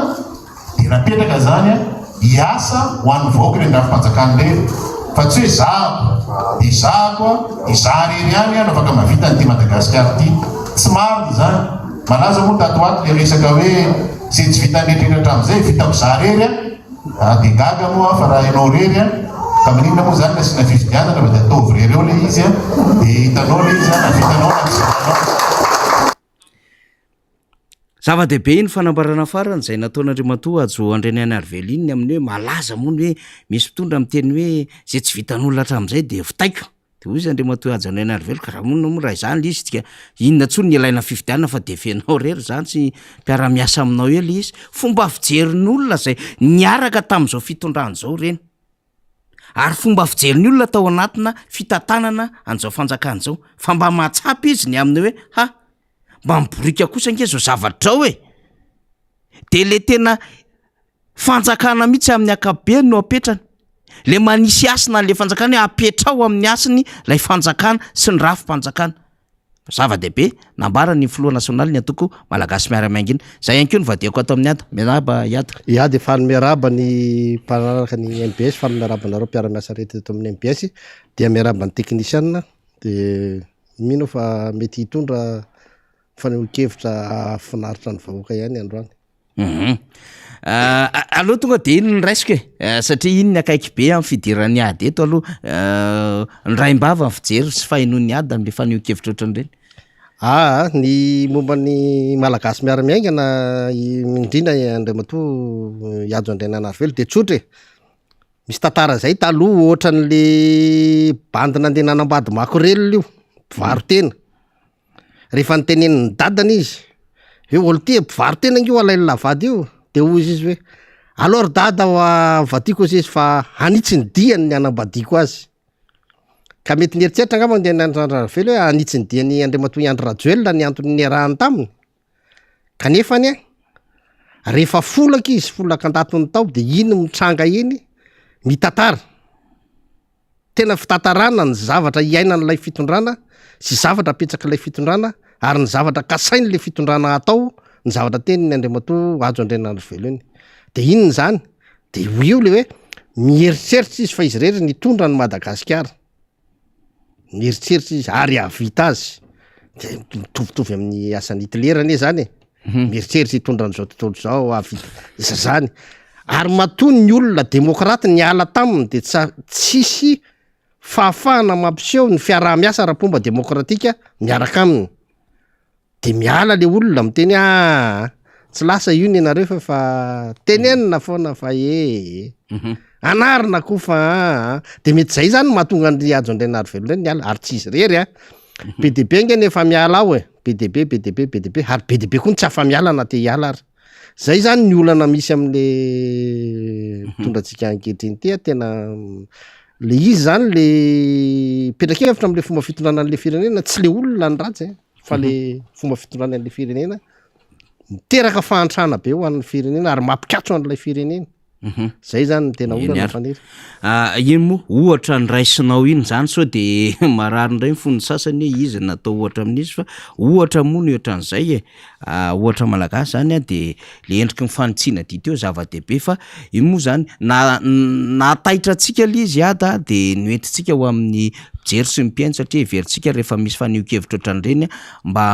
manitsy ny di satria zay koa nge niezaka ataontsika manitsy ny di koa tsika eto ary mametraka an'le hoe dinio sy fakafakao lalina fa firenena vahoaka fanjakana fitondrana zany no entina fa tsy sanatry n'izany kory ny hoe épicerie na fikambanana na ONG de mametraka an'izany fotsika ao anatina hadevitra tena mitombona zany iada ny fahafantarako anao ianao matetitetika mivory amin'ny seni zay mahazo ohatra ny hoe fanasana ataon'ny seni ianao raha teo koa de anisa mivoy matetitetika am'ty hoe endriky ny fifidianana madio tokony ekeny rehetra ady hevitra be le resaka copie faobe zay manko ny teny député Mambrabe ndrina aloha tonga de ataoko copie faobe ozy izy fa misavoritaka ny sainy olona hoe jugement supplétif sora-pahaterahany sora-piakonany fanfahazo ny vaoaka malagasy azy tonga de hoe copie faobe ny fijerinareo am'izay eo nivonefa eleny hoe tsara aloha mariana ity aloha za tsy voazaona anao politika fa efa tantana ny resaka momba ny fifidianana atao anivon'ny antoko mamafy soa tamin'ny fotoanandro na candidature ny Andriamatoa Rajimsora Kotomaro zany efa responsable électoral zany hoe teny efa niara niasa akaiky tamin'ny seni rehetrarehetra nisy teo fa tsy hoe manao andrakandrana fotsiny na ohatran'izany na miteniteny foana de mahafantatra tsara ary tena mahafantatra tsara hoe inona le fikorontanana amin'ny fifidianana nisy teo hatram'izay nanao an'izany zany de misy fotoana tokoa teo fanasan'ny seni za tsy nandeha nahazo fanasana misy nandeha ny solotena ny otrikafo fa zay anisan'le tsy nandeha misy antony le izy satria tena tsy mazava zany le lalao tsy ny seni zay tsy miady am'le olombelona ao anatin'ny seni tsy miady am'le olombelona anatin'ny seni zay fa le tena le rafitra mihitsy zany amin'ny fiarah-miasa n'lay rafitra seni amin'ny fanjakana ny maha seni tsy indépendant azy zany tena mipetraka olana lehibe aminay raha ny marina andresaka momba ny copie tsisy idiran'ny seni zany copie acte de naissance na olona anankiray zany tsisy idiran'ny seni zany tena asan'ny fanjakana zany ary asan'ny fanjakana tsy hoe vo akaiky fifidianana ohatr' zao vo tokony atao fa taloha voatondra firenena ianao de tokony anisany zany za raha zao mandray an'le fahefana zao de andeha iverenana ho ataoko manana ny maizy azy daholo reto olo reto omena copie omena karapanondro zay tsy manana ho jerevana ny fahamarinany maha olombelona azy malagasy azy anana zofeno za vao miditra zany hoe tsy tokony androany zany tsy tokony am'izao zany vao hoe isy fanapa-kevitra ohatran'io fa tsara fa ny manao copie zany inge raha ohatra efa olon-dehibe le olona de manahirana be fa ny fibo ary moa manahirana ty le bokonomby ary manahirana satria ny bokonomby raha tamin'ny fotoana nahaterahany le omby tsy tapaka ny tandrony izy an'izay rehefa te amin'ny fahalehibeazany tapaka ny tandrony efa tsy voalazo anatin'le bokonomby fa ny antsika inge ny copie tsisy an'izany tsisy filazalazana momba n'lay olona ao fizika an'le olona fa fijoroana vavolombelona fotsiny fanekena fa io olona io de teraka tam'izao ary mbola tsy nanana copie manahirana be zany resaky zany raha hoe resahana any amin'ny ivelan'ny faritra Tananarivo satria itsika inge raha mandeha ataotsika hoe 20 ataoko hoe 30 kilometra mialana Tananarivo de efa masin'ny écrire ny sasany ary mbola soratanana amin'ny stylo no anaovana karapanondro ny dikan'izany de mbola tena marefo mahitsy zany asa zany ary fantary tsara fa ny olona zany no anan'le izy za nge tsy mametsiny andreto syndicat ny mpitsara reto raha hoe misy ohatrany fandavana misy tokony fijerena amin'ny fandianana hanao an'lay izy satria mariny zany matoa any am'lay toerana maro ny tsy manana kopy de manana olana any zany na de ny fanoratana ny zaza aza ny fahaterahan'lay zaza ny fanoratana azy manana olana na ny mety alavitra be ny commune fotsiny le olona ka maika moa fa commune fa mety tsy toerana tsisy fitsarana mihitsy ndray koa le toerana zany hoe na le mpitsara andeha ihany ara de mpitsara mbola tsy mahafantatra koa ny momba lay toerana tsisy nina fantatry le mpitsarany ihany misy olona telo efatra tonga eo fotsiny de hoe ty olo ty zay vavolombelona zao ty na olona efa nangalatra namono olona reo rehefa misy vavolombelona sy anna mijoro hoe zao satria manino tsisy histoire fantatry le mpitsara tsy inona any am'lay toerana rehefa terena ohatran'io tokoa izy de mety ho tonga ny zavatra ohatran'izany ary mety ho betsaka zany hoe le fanaovana an'le copie faux be zany de tsy tokony am'zao fotoana zao kosa aloha tsy tena ny farafaharatsiny za zany mieritreritra an'zany farafaharatsiny fanaovana copie faux be zany de tokony anatina fivorem-be-pokotany mety hoe fivorem-be-pokotany anatin'ny herinandro tonga daholo ny fokotany rehetrarehetra de miara mijery eo de miara mandeha eo fitsarana tena anina mihitsiny de olona avy eo am'lay fokotany ihany no afaka omena copie avy eo satria ny olona avy eo am'lay fokotany fantatry ny olona amin'ny fokotany zay nge ny mahatsara an'le hoe fidina ny filoha-pokotany satria ny olona eo amin'ny fokotany anankiray de tsy hifidy olona tsy zatra azy eo tsy mahafantatra azy ary ny filoha-pokotany lany ny vahoaka eo de manana devoir manana andraikitra zany tsy maintsy efainy am'reo mponina eo an-tanàn'ireo manana misy fifampifehezana zany entre an'lay olona ny fidina sy lay olona mpifidy am'izay fotoana zay de ny dikan'izay tsy afaka miborika zany le lehibe ny fokotany satria raha miborika izy de le olona eo amin'ny fokotany afaka manamarina na mandiso ny zavatra ataony fa le filoha-pokotany tendritendrena ty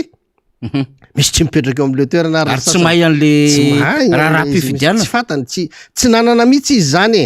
hoe eritreritra hoe ho anisana olom-bofidy inona tokoa moa zany ada ny tena andraikitry ny lehibe pokotany raha fifidianana ny resany manomboka ny le fifidianana manko nge manomboka ny fikarakarana fa tsy le andro fandatsaham-bato sy fandisam-bato any tena marina nge ny fifidianana rehefa hoe seni indépendant de tokony tsisy idirana izan'iza le fikarakarana n'le fifidianana raha vakitsika lalam-panorenana ny fikarakarana ny fifidianana rehetrarehetra hatrany amin'ny fanaovana refonte ninina tokony tsisy idirany olona hafa iverany seni ny anjara ny fokotany amin'ny zavatra rehetrarehetra raha olom-boafidy le président ny fokotany olom-boafidy aloha fa ny olom-boatendry manko tsy zay ny olom-boatendry manatateraka ny baiko avy any amin'ny ministera manendry azy fa raha olom-boafidy izy de tsy maintsy miaro ny tombontsoan'ny vahoaka amin'ny zavatra rehetra miseho amin'ny tanàna ka na tsy ao anatin'lay rafitra senia azy izy ao anatin'lay rafitra solon-tena-bahoaka manara-maso ny fahamarinina nylay zavatra miseho ho an'ny vahoaka eo am'izay fotoan'izay zany lehibe ny fokotany raha ohatra izy ka voafidym-bahoaka de afaka manara-maso tsara ny hoe ahoana ny fanaovany reto seni reto anty refonte ty ary afaka miteny lehibe ny fokotany ty olo ty tsy mipetraka ato aminay de ty olo ty tsy aveto aminay ty zavatra ty diso reto zavatra reto miverina indroa intelo satria lay lehibe ny fokotany mahafantatra tsara ny olona eo amin'ny fokotany matoa izy voafidy eo am'le fokotany matoa izy voafidy eo am'le fokotany de tian'le olona ary matoa izy tian'le olona mifankalala tsara am'le olona rehetrarehetra eo farafakeliny zany ny atsasa manila n'lay mponina fatany tsara matoa mahalany azy ho isany lehibe ny fokotany eo ary ny toetra mampanahany de keny ny fiarahamonina fa afaka iarahan'ny fiarahamonina miaina eo izany mahatonga an'le ny korotana rehetrarehetra reny raha mahita nareo ohatra fotsiny hoe tsy mitsike tany Kongo na tany Tsakabary sy ny any reny satria ilay lehibe ny fokotany tsy anana n'lay vahoaka ena maso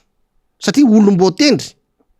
de na miteny aza lay lehibe ny fokotany tsy anana n'lay vahoaka ena maso de lasa tsy voafehy lay korotana fa raha olom-boafidy lay lehibe ny fokotany rehefa miteny izy de manaraka ny teniny ireo vahoaka eo amin'ny fokotany satria ireo no nifidy azy ary matoa nifidy azy de manaiky fa olona toteny eo amin'ny fiarahamonina izy izay no mahasamy hafa n'lay izy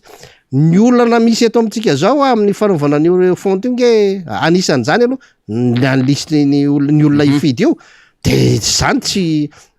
indépendant ny seni tsy ny seni ny manao azy le fanakina ny seni azy amin'olona hafa io tsy mety io amina fokotany zany tsy mety zany tsy izy mihitsy za tsy mirarahanao na hoe manambola tsy manambola tsy any resaka manko fa le hoe fitazomanao an'lay hoe indépendant ary le resaka jugement supplétif tonga de ataoko amin'ny akabeny hoe copie faobe satria le izy manko zany satria hanentsika telo tapitrisa le fitondram-panjakana de miverina tamin'ny adefitsika hoe ho tonga 340 tapitrisa mahery zany ilay mpifidy zay hotratrariny seny de mifampiankina be le izy ady na de tokony ho asan'ny seny ara mijery le izy nge tsy forceny fa tokony fatarina le izy hoe ity nisan'ny vahoaka marina misy an'le RGPA le izy fa na izany na tsy zany ny fahafahamanao an'seny tondrany io fa ty manko le fanjakana zany de niteny misy hoe 3 tapitrisa ny zany hotratrarina ao anatin'ny herintaona ny olana anange de zao tsy ny fampidirana n'lay olona ao anatin'le listre ny fidy hanenjika 340 tapitrisa ka 340 tapitrisa soratanao nefa 2 tapitrisa mandeha mifidy de inona koa dikany zay zany le anan'le izy ny fanabeazana ny olo-pirenena fantatra sy alala ny tombotsoany lehibe rehefa mandeha mifidy izy zay zava-dehibe ary na tsy miambitsony ara nylay teo am'le fifidianana teo fa asorona fotsiny le doublon no mandeha mifidy efa mahatratra olona maro le jugement ty le fitsarana fao be famezana copie fao be ty aloha tena tsy mety mihitsy le izy amin'ny fomba fanaovana azy satria tereko masaka ohatry ny voalobo-jaza hanenjehanao fotsiny an'lay isa hoe tokony ho zao ny isan'ny mpifidy de lasa manahirana ary zay koa inga tsy le copie ihany inge ny olana faniry fa lay karapanondro koa mbola manaraka an'io satria raha olona mahazo copie manko tsy andeha hifidy tsy tratra ihany lay isa fa zany hoe lay isa zany ho enjehana ao anatin'lay karapanondro zany hoe karapanondro raha tsy ampy 2 tapitrisa zany zao le isa ao de karapanondro 2 tapitrisa tsy maintsy hovitaina nefa misy commune miasa ara-dalàna tsy ampy fitaovana na ny olona efa maka karapanondro aminy ary tsy mahazo zany zavatra zany zany mila jerevana tena hoe tena le izy nge raha tiana handeha tsara ny fanaovana ny copie ny fanaovana ny karapanondro asan'ny commune zany ny asan'ny commune zany de vitany tsara raha ohatra ka nomena fitaovana nomena fahafahana nomena azy ny andraikitra sahazazy amin'ny resaka décentralisation mba hafahany manatanteraka an'lay zavatra ny olana any commune nge tsy lehibe ny tanàna tsy tianao sy ny karapanondro na tsy tianao karapanondro fa ny olana any ny vola eto miasa mihitsy ny tsisy any na de ny hividianana stylo azany tsy misy ny machine écrire moa de manahirana satria efa tsy mitovitsony ny resaka ny any amin'ny commune mbola miala avy eo amin'ny stylo miala makany amin'ny machine écrire nety amin'ny fanjakana efa mieritreritra fa tokony ordinateur tsy misy jiro zany zavatra zany zavatra manahirana be am'le fisiny zao ka za aloha zany de anisan'ny olona tsy ny hoe fahazahoany reo olona tsy manana copie mba hanana copie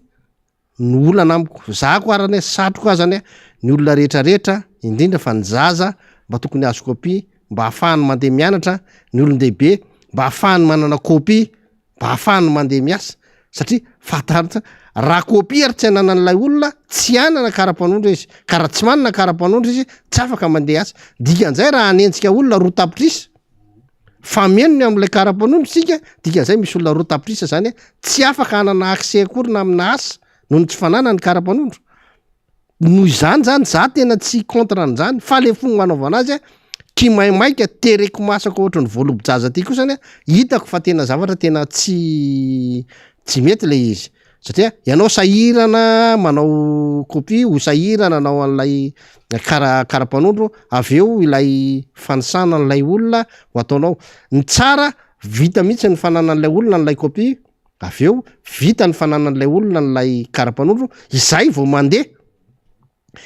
mandeha ny fanangonana ny anaran'reo olona mifidy satria raha efa azonao deny zao sady ny anaran'reo olona mifidy de nefa n'le olona nahazo copie vaovao reo misy efa ahazo karapanondro vaovao tsy tafiditra ndray ao anatin'lay lisy-pifidianana de efa zavatra manahirana zany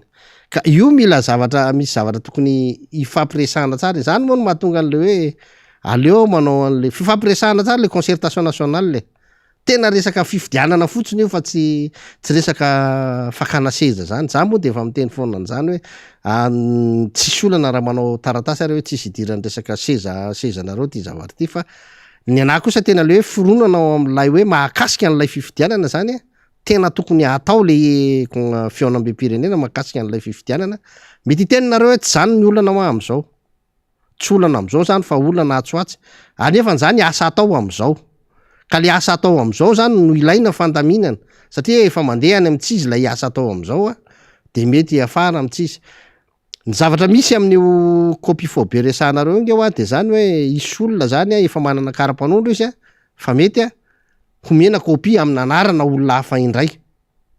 aka copie izy de hafa indray ny anarana hoentiny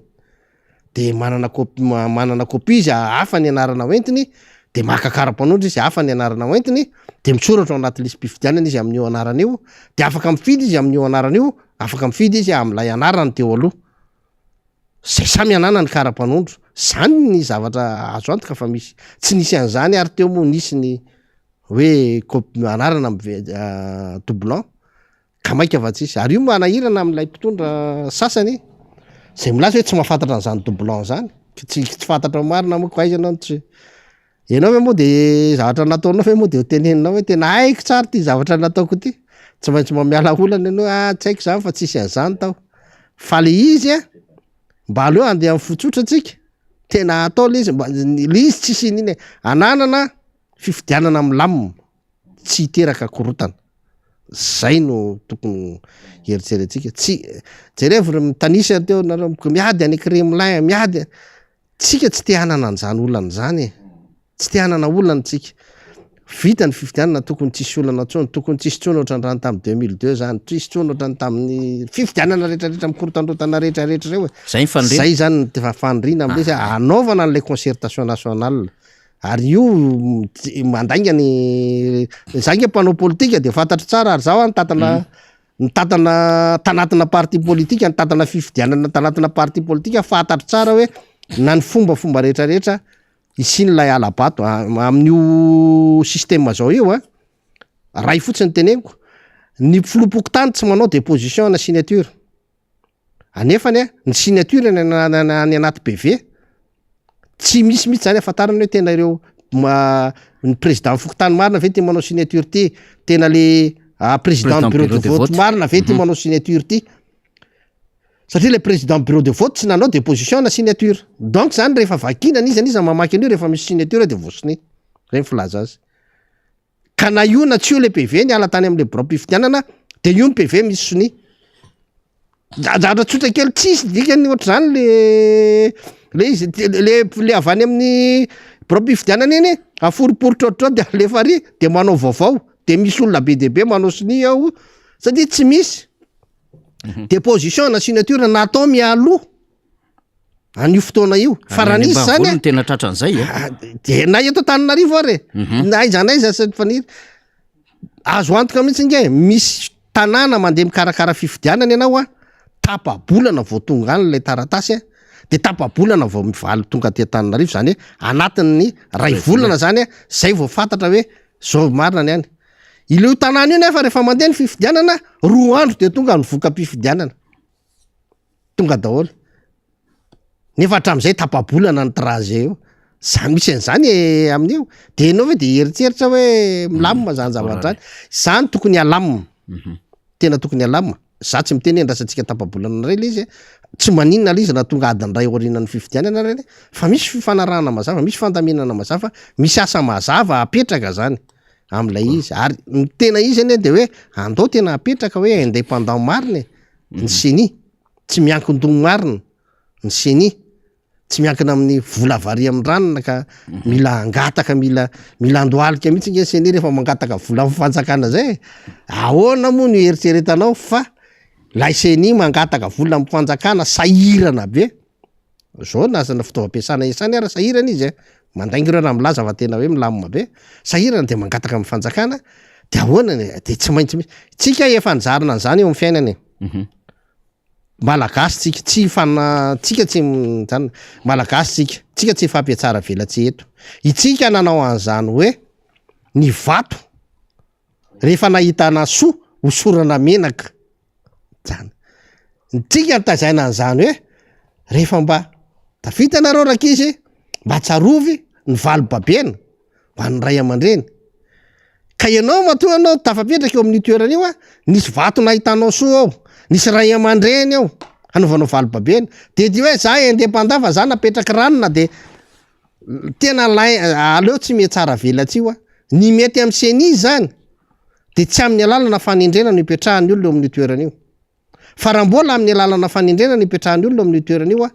ny vato na ahitana soa hosora menaka tena tsisy anina mihitsy zany fa ny olona amin'ny senia de tokony ho fidina ary tokony ho fidina mihitsy fa am'izay fotoana zay satria nge mandà koa io e mandà lavabe nenireo e de tokony ho fidina le izy a am'izay a le olona ny fidy anazy any vahoaka ny fidy anazy any a no fa afaka mamatotra azy hoe tsy maintsy zao ny résultat anareo de ny résultat anareo rehefa vahoaka ke de hoe andeha ao anatin'ny fahamarinana ao anatiny tsy sikitrano antrano ao anatiny tena fahalalana tanteraka indépendance tanteraka mba ho azo ny olona rehetrarehetra ho ekena mba ho azo ekena ny voka-pifidianana avoakany tataniny zany satria efa mandeha de mandeha fotoana iada ny zava-misy nyresantsika teo momba n'lay zava-misy amin'ny bongolava moa raha ny fantatra de hoe nisy saika nisy andehan'olona zany a anao an'izay fitokonana tsy lavitra ny préfecture zay any bongolava any a de ohatrany tsefitra angamba le izy a raha ny vaovao asika satria hatramin'izao de mbola tsy raikitra zay fa miodikodina tsy lavitra n'le toerana eo a faharoa misy vaovao zay anaovantsika fanadidina lalina satria ty bongolava ty efa nentin'ny tonton Raoul teto any resaka alatromby any amin'izany commune fiaonana zany de mbola mitohy am'izany ny adevitra rehetrarehetra zay mbola hokatsahantsika satria ty resaka fourrière ty manahirana ihany koa izy ty somary efa elaela zay raharaha zay fa anaovantsika fanadihadiana daholo zany ny amin'ny toetoetry mibe ny tanàna ihany koa sy ny zava-misy anatina distrika ary tonga amina faritra anankiray de zay le mahatonga le hoe lasa manana ekipa ny gouverneur manana ekipa ny préfet nefa de te hipetraka amitsy am'la hoe tena solotena mpanjakana ary nianatra an'izany andraikiny zany nandany fotoana nianatra an'izany andraikiny zany ary zay ny mahasary mpiara n'lay syndicat ny administrateur civil eto Madagasikara ka efa ao anatin'izay fanaovana fanadihadiana zay tsika io a dia ho tateritsika tsy ho eleto zany raharaha izany mba ho fantatry ny be sy maro iada amarana azy ary tsika de niavatrafatra samihafa ya ny ateny kely fotsiny ny resaka gouverneur sy préfet nge le préfet de police aloha zany olombotendry koa izy fa izy fotsiny nisy teknika zany nampianarina azy misy andraikiny zany tokony ho raitsiny iny zany a resaka tena afaka apetraka tsara amin'ny asany izy rehefa ohatra ka apetrakytsika tsara amin'ny asany ny amin'ny asiny ny mpiasa-panjakana rehetrarehetra fa tsy ny préfet de police any ny préfet any fa ny any rehetrarehetra mihitsy zany apetraka amin'ny tena asany ny faharoa ny gouverneur zany a de io oariko foana goavitsina tena miteny mihitsy hoe goavitsina zany hoe goavina tokony tsy isy de nefa nanjary nisy de ohatran'izay koa ny gouverneur tsy tokony isy a de nanjary nisy ka nolay gouverneur tsy voafidy vahoaka zany de lasa hitanao sady tsy totena eo amin'ny vahoaka izy no raha teo tsy manana n'lay toetra na olom-boafidy tsy manana n'lay toetra na olona hoe eritreritra anompy vahoaka zay manko n'lay olom-boafidy de zay ny mahatonga ny ohatran'io ary ny olana rehetra eto Madagasikara de zao a tsy toteny eo am'le vahoaka le olom-boafidy raha ohatra ka alabato no natongavany teo am'lay toerana fa tena izy de tokony ho toteny eo amin'ny vahoaka ny olom-boafidy rehefa voafidy ara-dalàna izy satria matoa lay olona ny fidy azy de tena nanana an'izay fifankazahoana ampo zay na le olona voafidy na le tsy voafidy ka ito amintsika zay ny olana ny tokony zany de tokony hamafisina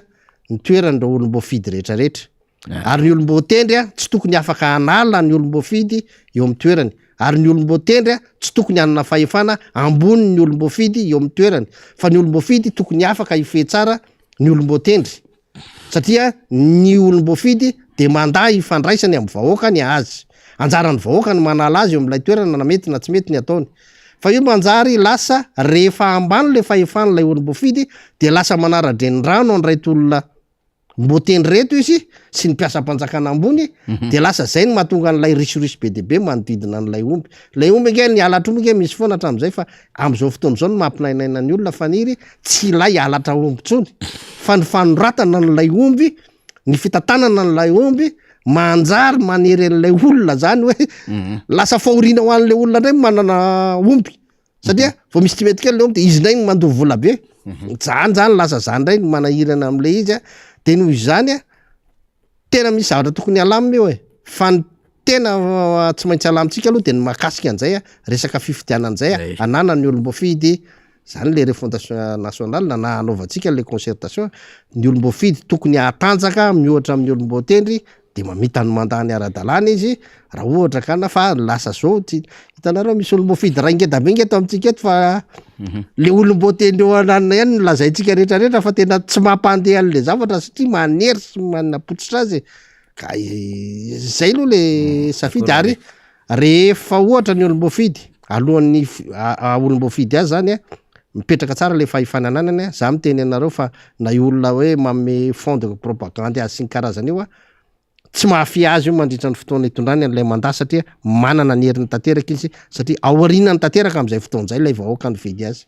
de manao velomany mpiaino miara-manonja manao kokotanana ny rehetrarehetra ndrindra nareo any tsara sotra ny miaro mandroseny fa hoanitsika raha vitso nareo koa zao efa miteny hijery androany de manao velomanareo de teny farany misy dio alehan'ny namana ho any Dego mandritry ny eninandro famaranana n'lay mini congrès zany ny otrikafo de mirary soa azy ireo soavadia fa hiada moa ny janona amity de soavadia de fa fantatra nareo namana ny toerana fa hoavy ry zareo zany amin'ny alarby misy de misaotra ny MBS napetrano misaotranao faniry napetrano misaotranareo nanasa ary de mbola vonao foana no tena hitondra anjara briky ho aso ny firenena veloma ny MBS moa tsy afa-misaraka ny radio Mada de mirazory tsika ao anatin'ity miara-manonjy ity makasitraka ny fiarahana tamin'ity herinandro ity makasitraka ihany koa ny teknisianina mpiara-miasa tsy adino am'izany Zokobe Radany sy Jean-Claude ao ambony ao ny namana tantely ny ampanaovana hiraka ny lavitra de lavitra manao zay aso sy atsara ny andraisantsika ny MBS radio zany zay ny teniniko hoe mihetsika misy tsika ary mandray atsika ny Madagasikara ray manontolo am'ty zavatra vokaritsika ity de fa lasa mikarakarany amin'ny faritany lavitra ny alehany fefanendalana de kokoa de mahereza ho an'ny namana zay miaradi ihany zany am'izao fotoana zao ny ekipa eto amin'ny Foibe de isorana avokoa hatramin'ny mpanao gazety rehetra de isorana daholo ny any amin'ny radio Mada ny any amin'ny faritra rehetra miara-mampita amintsika ny vaovao ny vahiny niaraka tamintsika hiada ary ny vahiny tompotrano tompona anjara fitenenana rehefa zoma député Bokos Todsoa de soratsika ihany koa Rina Rabe Mananjara ny rehetra zay miara mifarimbina antsika ary tsy adino am'izany ianao zay any lavitrany zay manaradia aminay ary anisa maniofanio-kevitra foana manefa ny afatra samy hafa dia isaorana era-po era-tsaina ny amin'ny fanarahana ity fandaharan'ity ny eto atoerana moa zany de tsy adinontsika anaovana kokoa reny rehefa misy ny fotoana maro samy hafa fa de mandra-pitafandray mandra-piresaka tompo-klasy tompo-vavy de manaova faran'ny herinandro mafinaritra ary dia mangataka mafy amin'Andriamanitra amin'ilay tsy to ho tafaveriny eto indray tsika amin'ny alatsinainy makasitraka tompo